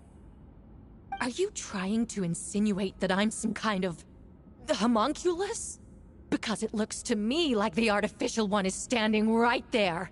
Some kind of imposter you dragged in from Dragonspine. So this is what I look like when I fly off the handle. You know, they say imitation is the best form of flattery, but your impersonation has overstayed its welcome. Master Jean, what are you waiting for? We've known each other for so long. You recognize the real me, don't you?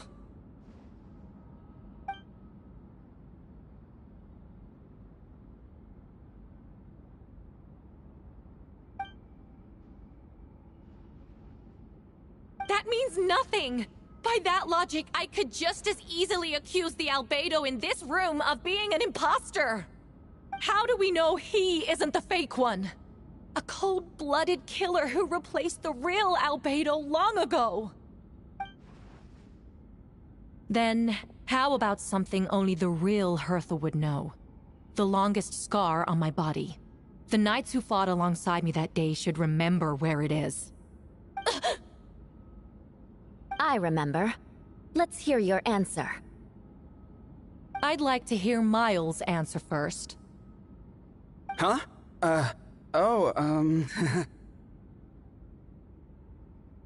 You don't know? Or you don't remember? I heard you've been acting strange these days. Disoriented? Confused? You were closer to me than anyone during that battle. And yet you don't remember a thing. Strange indeed. No, my head. It hurts. The scar is right here.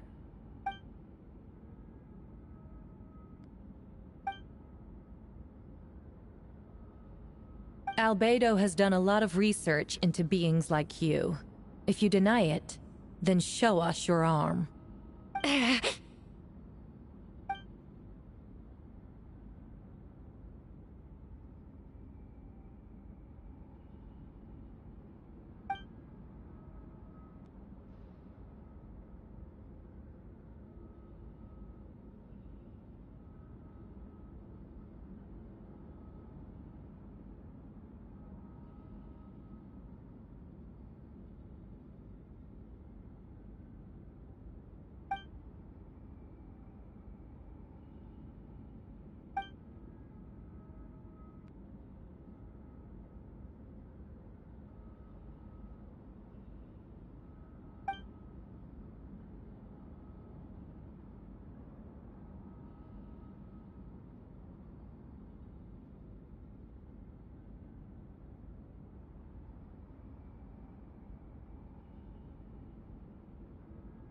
Show us your arm. Ugh! Have it your way! Whoa! Come on, let's go!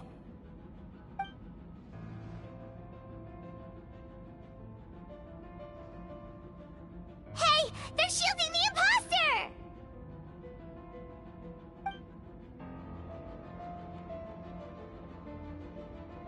There are others trying to get in!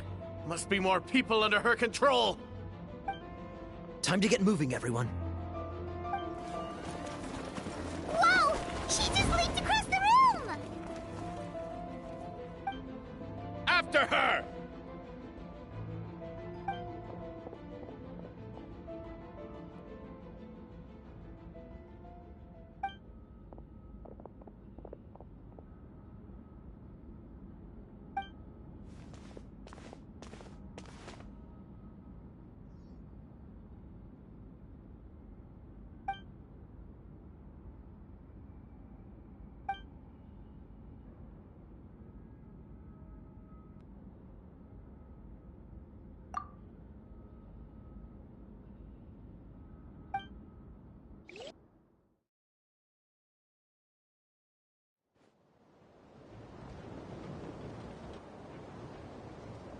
What? How are there monsters in the city?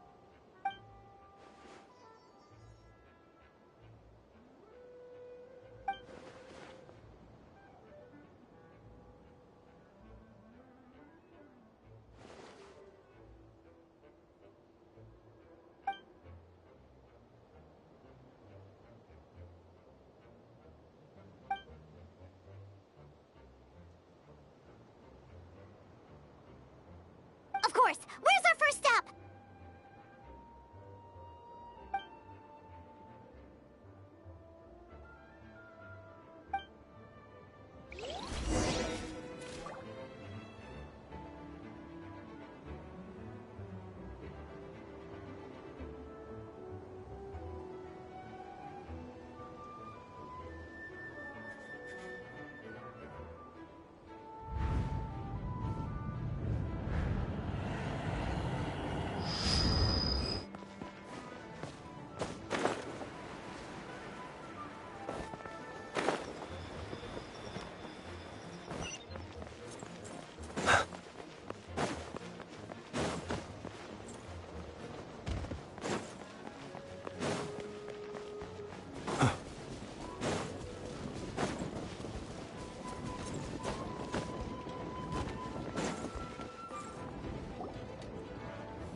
Shoot, someone's coming.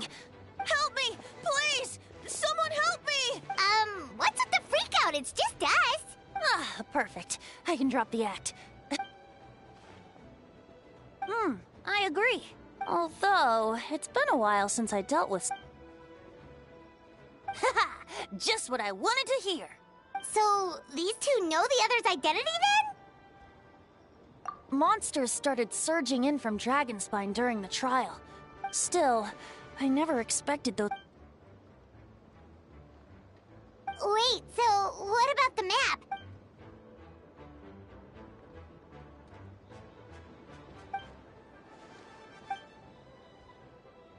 What about the remains Diluc found?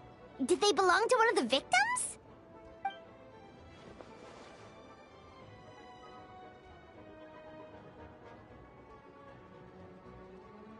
The only bodies Albedo destroyed were the monster's mimic forms. Then he buried whatever remained of the victims to put them to rest.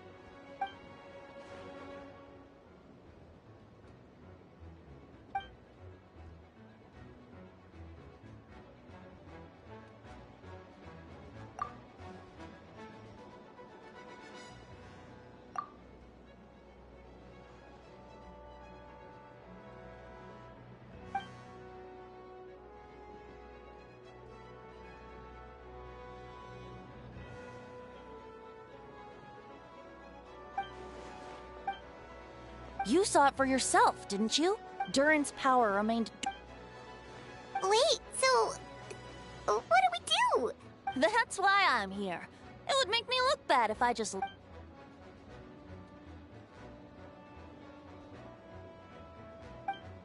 Yes.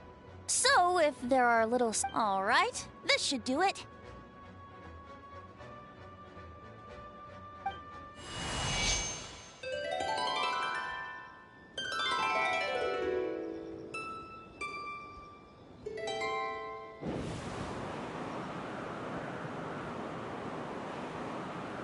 Wind currents? Paimon's never seen this many! All good. We have enough manpower to provide support. Requesting assistance at the... Heading over now. Whoa! It's long-distance wind communication!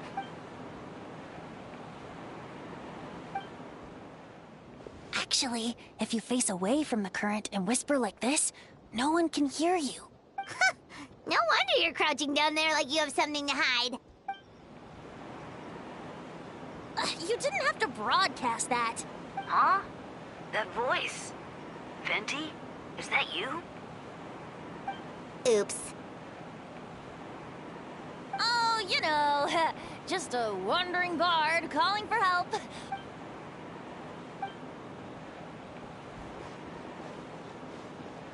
Thanks, friend. May the Animo Archon protect you.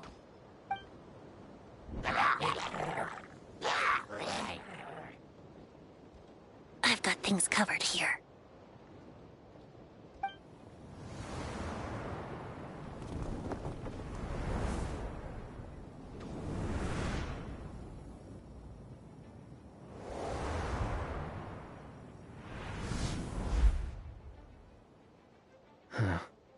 I don't like being in the middle like this. Especially on a bridge. Oh, look who it is. Get back! Phew. That was a close one. I suppose thanks are in order, Master Diluc. I appreciate the help. No need. I didn't intervene to save you. It was for my own convenience. You were in my way. Oh?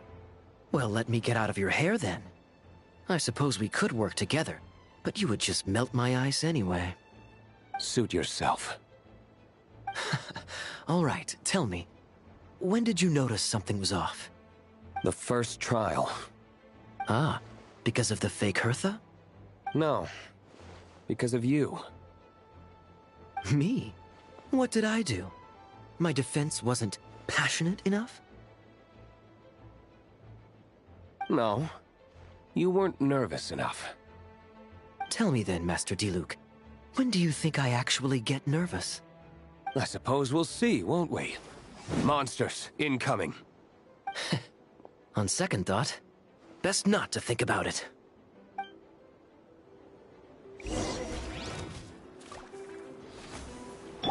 Don't get frostbite.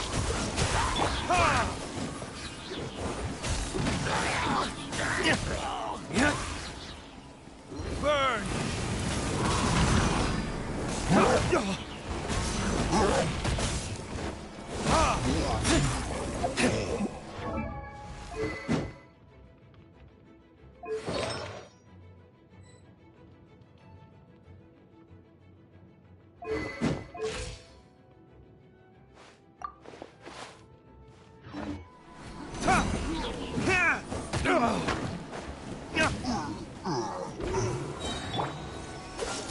Oh, so sorry.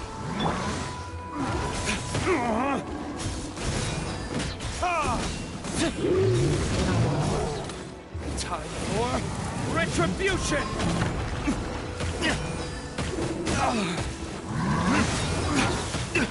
You pay for that. Don't get frostbite. Cool it.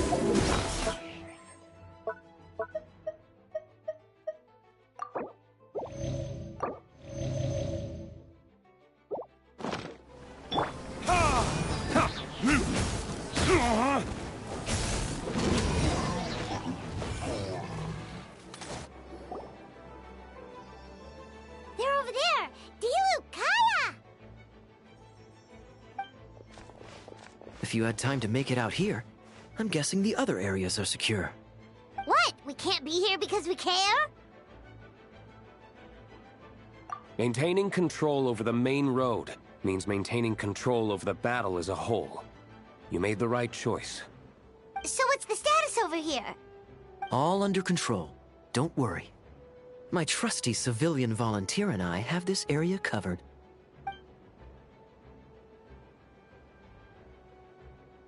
We don't have to bring that up. Good luck.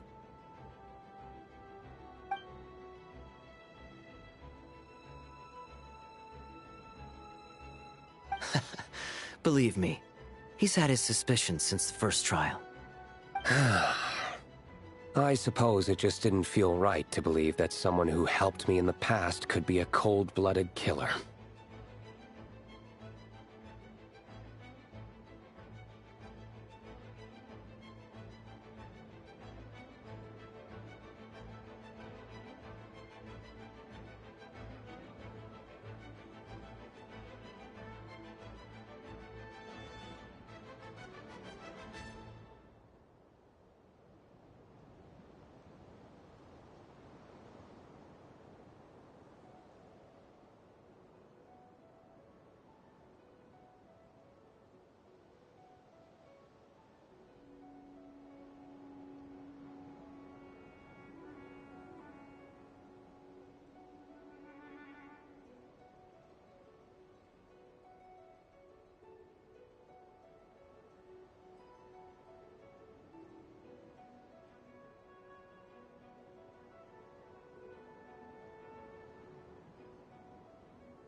Aw, that's so sweet.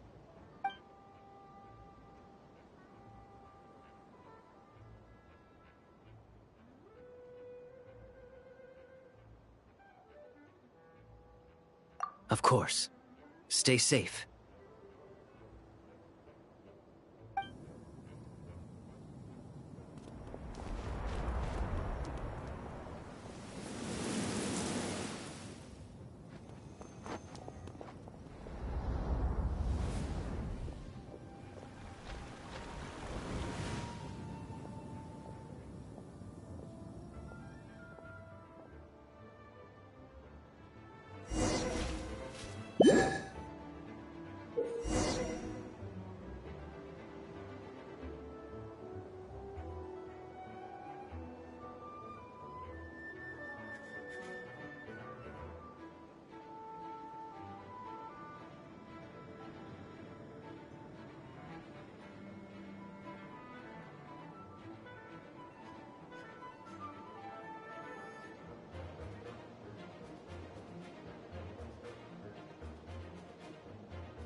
I'll protect us.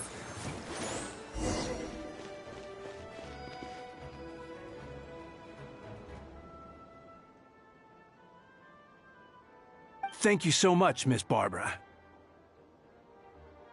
Things are still quite chaotic outside. It's best if you all remain inside the cathedral for now. Don't worry, Miss Barbara. I'll try not to put myself in harm's way. I can help with the logistics from the back.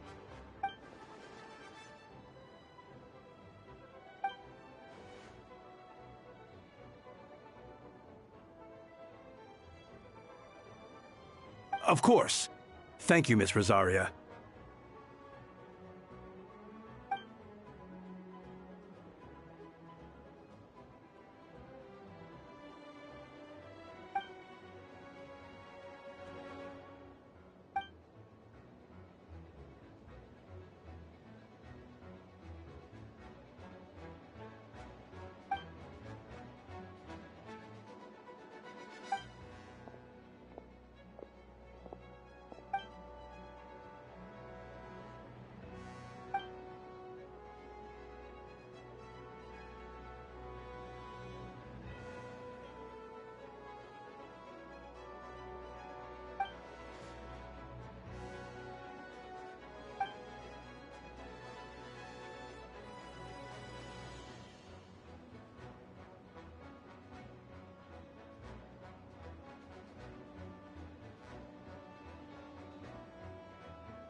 They're here! Prepare for battle! On guard, everyone! Incoming monsters at 11 o'clock! Looks like we've got 25 hilly churls, 2 blazing axe mida churls, and a bunch of different slimes. Prepare elemental countermeasures! Roger that.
All units are now in position. Hertha! Oh, jeez, your voice scared me just now. What? Still caught up in the imposter incident? I thought you knew about the plan. Well, after you up and disappeared one day, all Master Jean told me was that you'd be gone for a while on an important mission, and that it'd be better if people thought you were dead.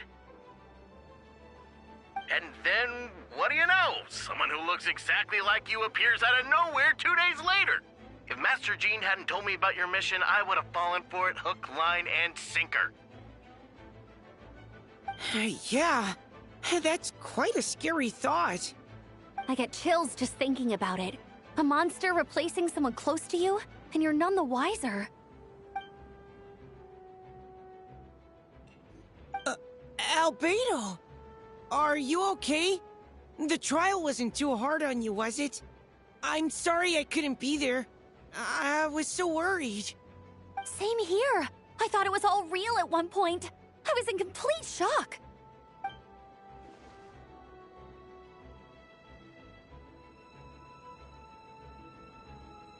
That sounds like you, all right. She's like an impenetrable wall, that one. You're not getting a secret out of her. Yeah, for sure. She's someone you can really count on. Wait, so how did you decide Hertha should disappear again? After all this fighting, I can't seem to get it straight.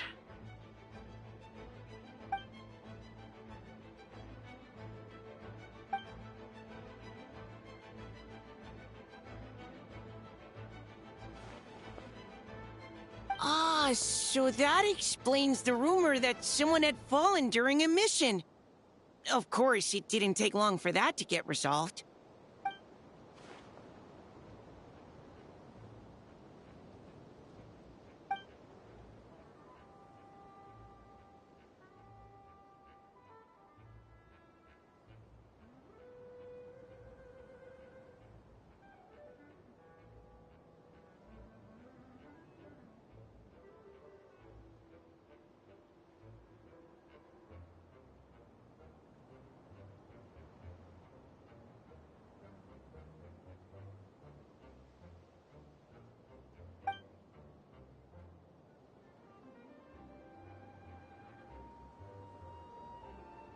When did that happen?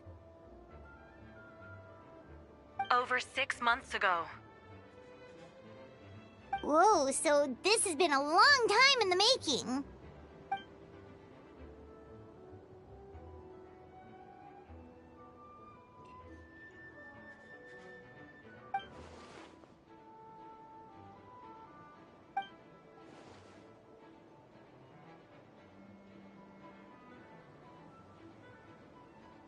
But how did the Knight's internal information even reach Durin and his monsters? There's an informant among our ranks.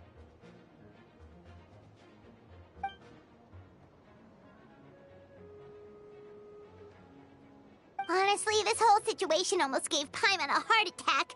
All those awful accusations in the first trial, and you couldn't even defend yourself!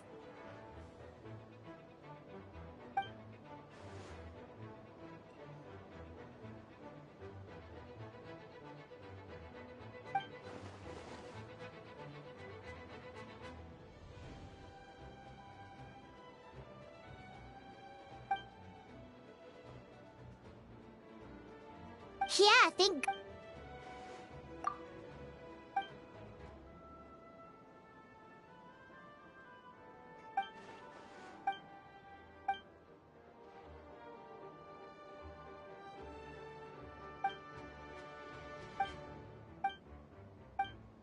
Aw, that means a lot. Wait, was that Eula just now? Let's go to the side gate to check it out.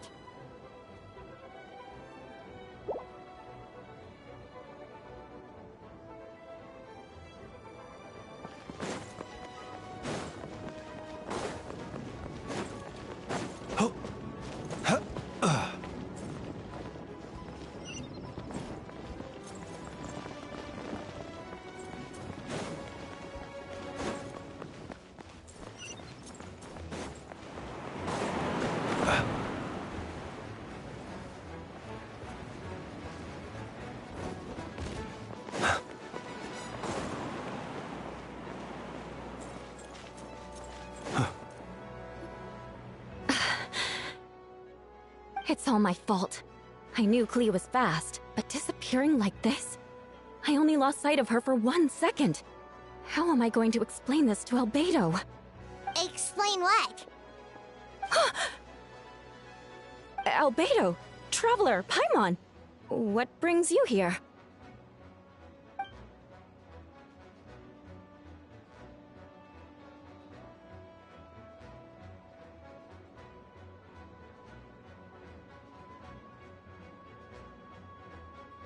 Yeah, plus we kinda already heard what you said. Clea, Wait! Something's coming this way, and it doesn't look pretty!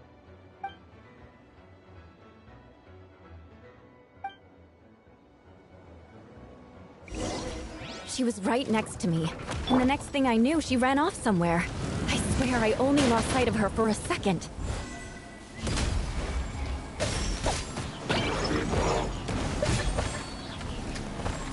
Oh, there you are! Clee's here to help! Clee to the rescue! Those bombs. I see what you mean. She's not to be underestimated. Dumpy, Dumpty, go!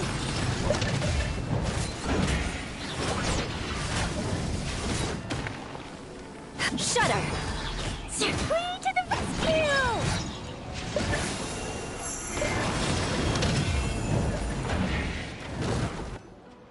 We won! Albedo, you can't be serious. No problem. Just leave it to Clee. Are you going on patrol, Mr. Albedo? Clee heard you went camping for a few days, and these monsters followed you back home. Camping. Ah, right. The truth isn't suitable for little ears.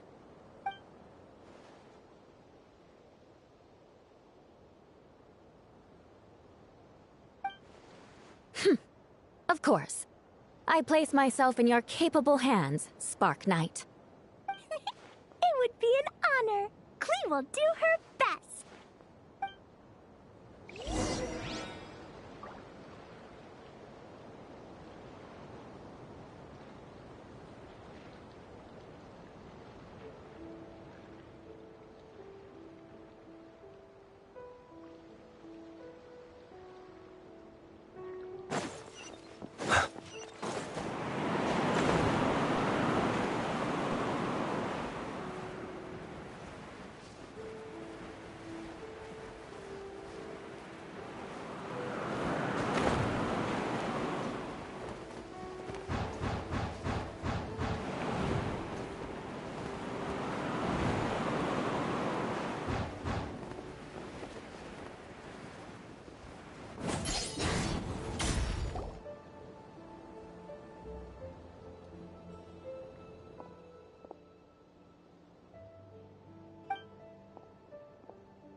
We're back!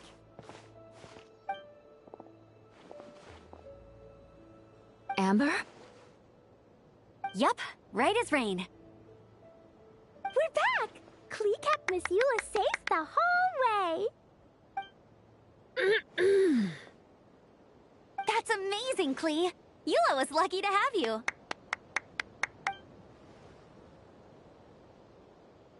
Reporting back, Master Jean. Mission complete.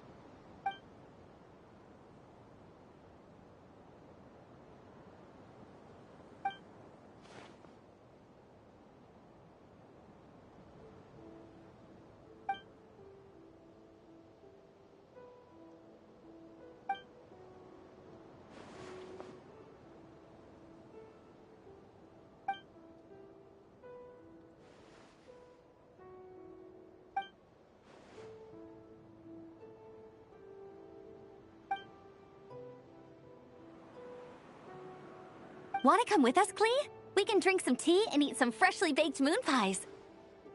Yes! Yes!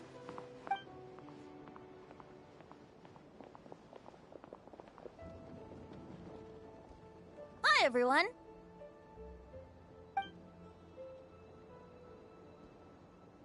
Oh, Oh, well, wait. Does that mean you saw me running for my life?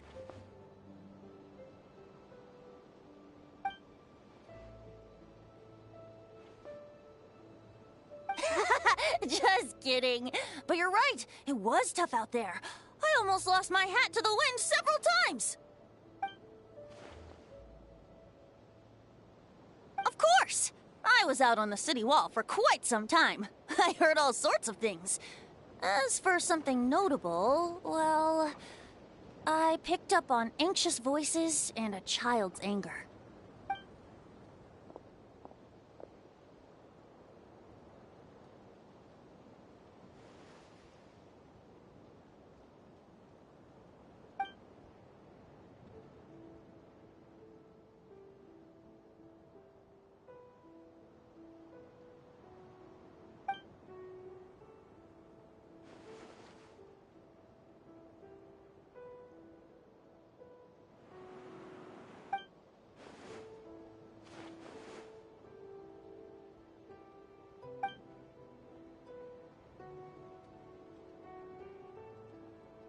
Oh, no wonder Venti sensed a child's anger through the wind. That same feeling. It's close!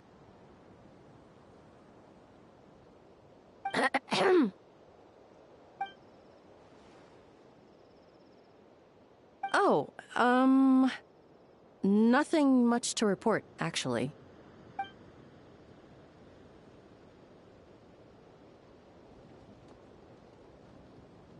Good. No problems.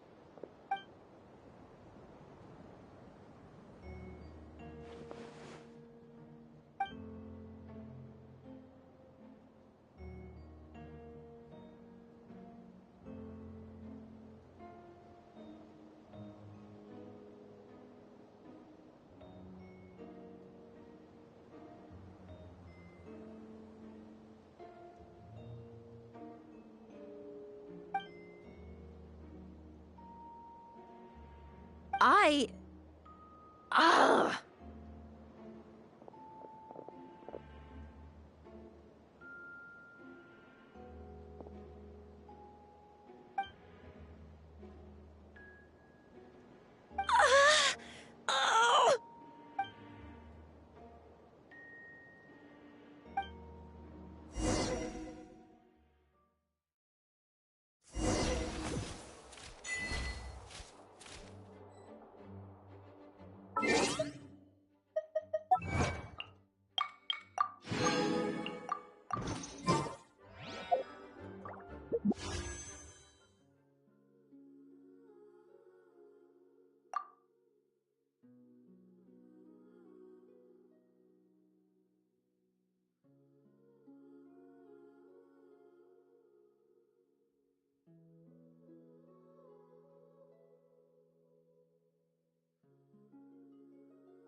People ought not be so frightened of ghosts. They are merely talking shadows, chattering away endlessly about their past affairs.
He who wishes to peer into the abyss needs simply to wander through Nodcry on a misty night.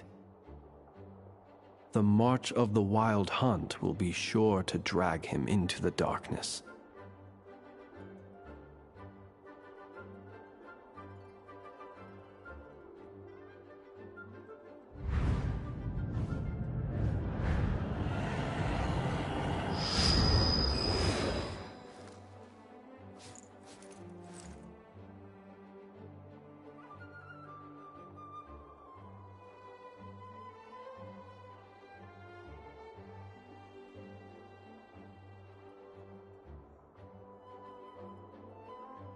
People ought not be so frightened of ghosts. They are merely talking shadows, chattering away endlessly about their past affairs.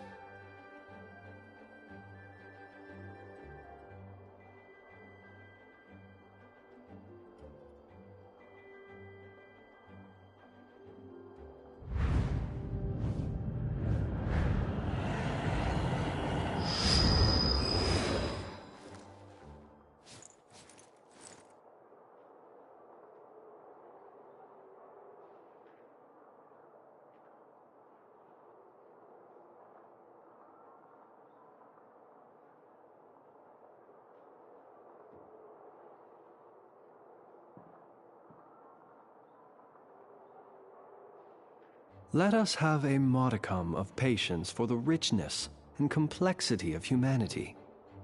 The wanton cruelty of the few is not worth our ire.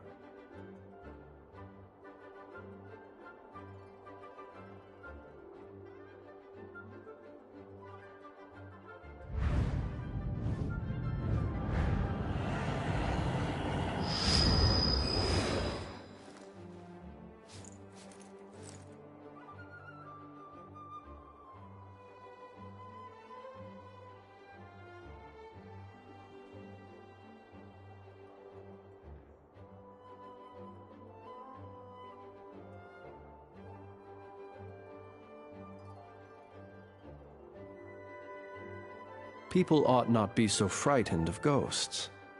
They are merely talking shadows, chattering away endlessly about their past affairs.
He who wishes to peer into the abyss needs simply to wander through Nodcry on a misty night.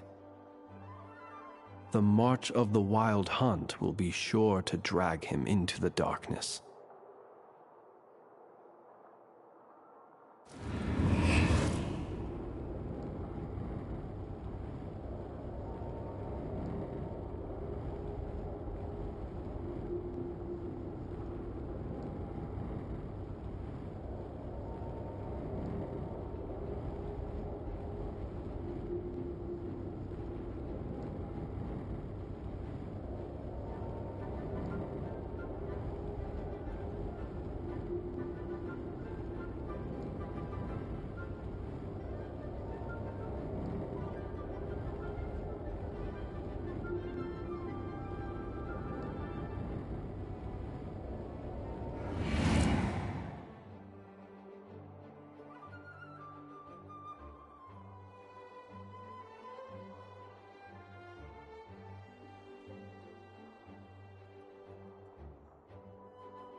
People ought not be so frightened of ghosts. They are merely talking shadows, chattering away endlessly about their past affairs.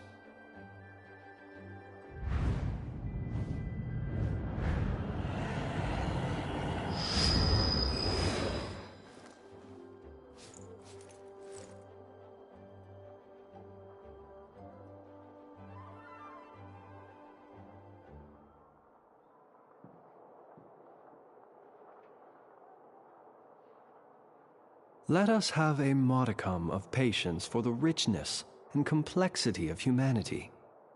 The wanton cruelty of the few is not worth our ire.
He who wishes to peer into the abyss needs simply to wander through Nodcry on a misty night. The march of the wild hunt will be sure to drag him into the darkness.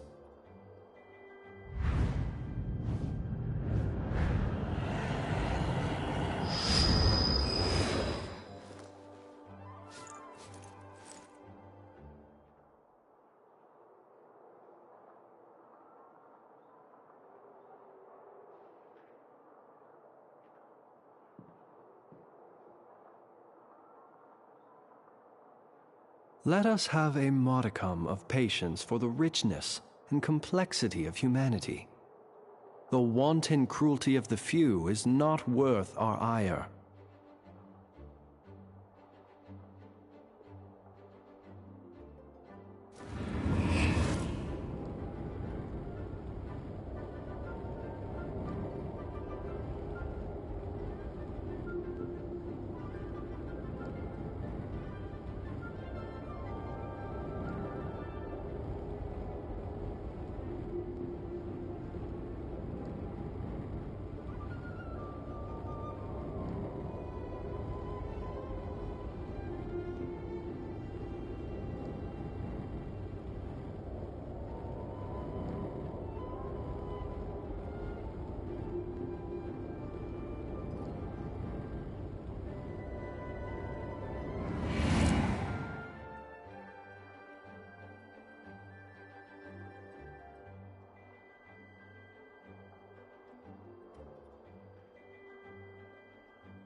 People ought not be so frightened of ghosts. They are merely talking shadows, chattering away endlessly about their past affairs.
Let us have a modicum of patience for the richness and complexity of humanity.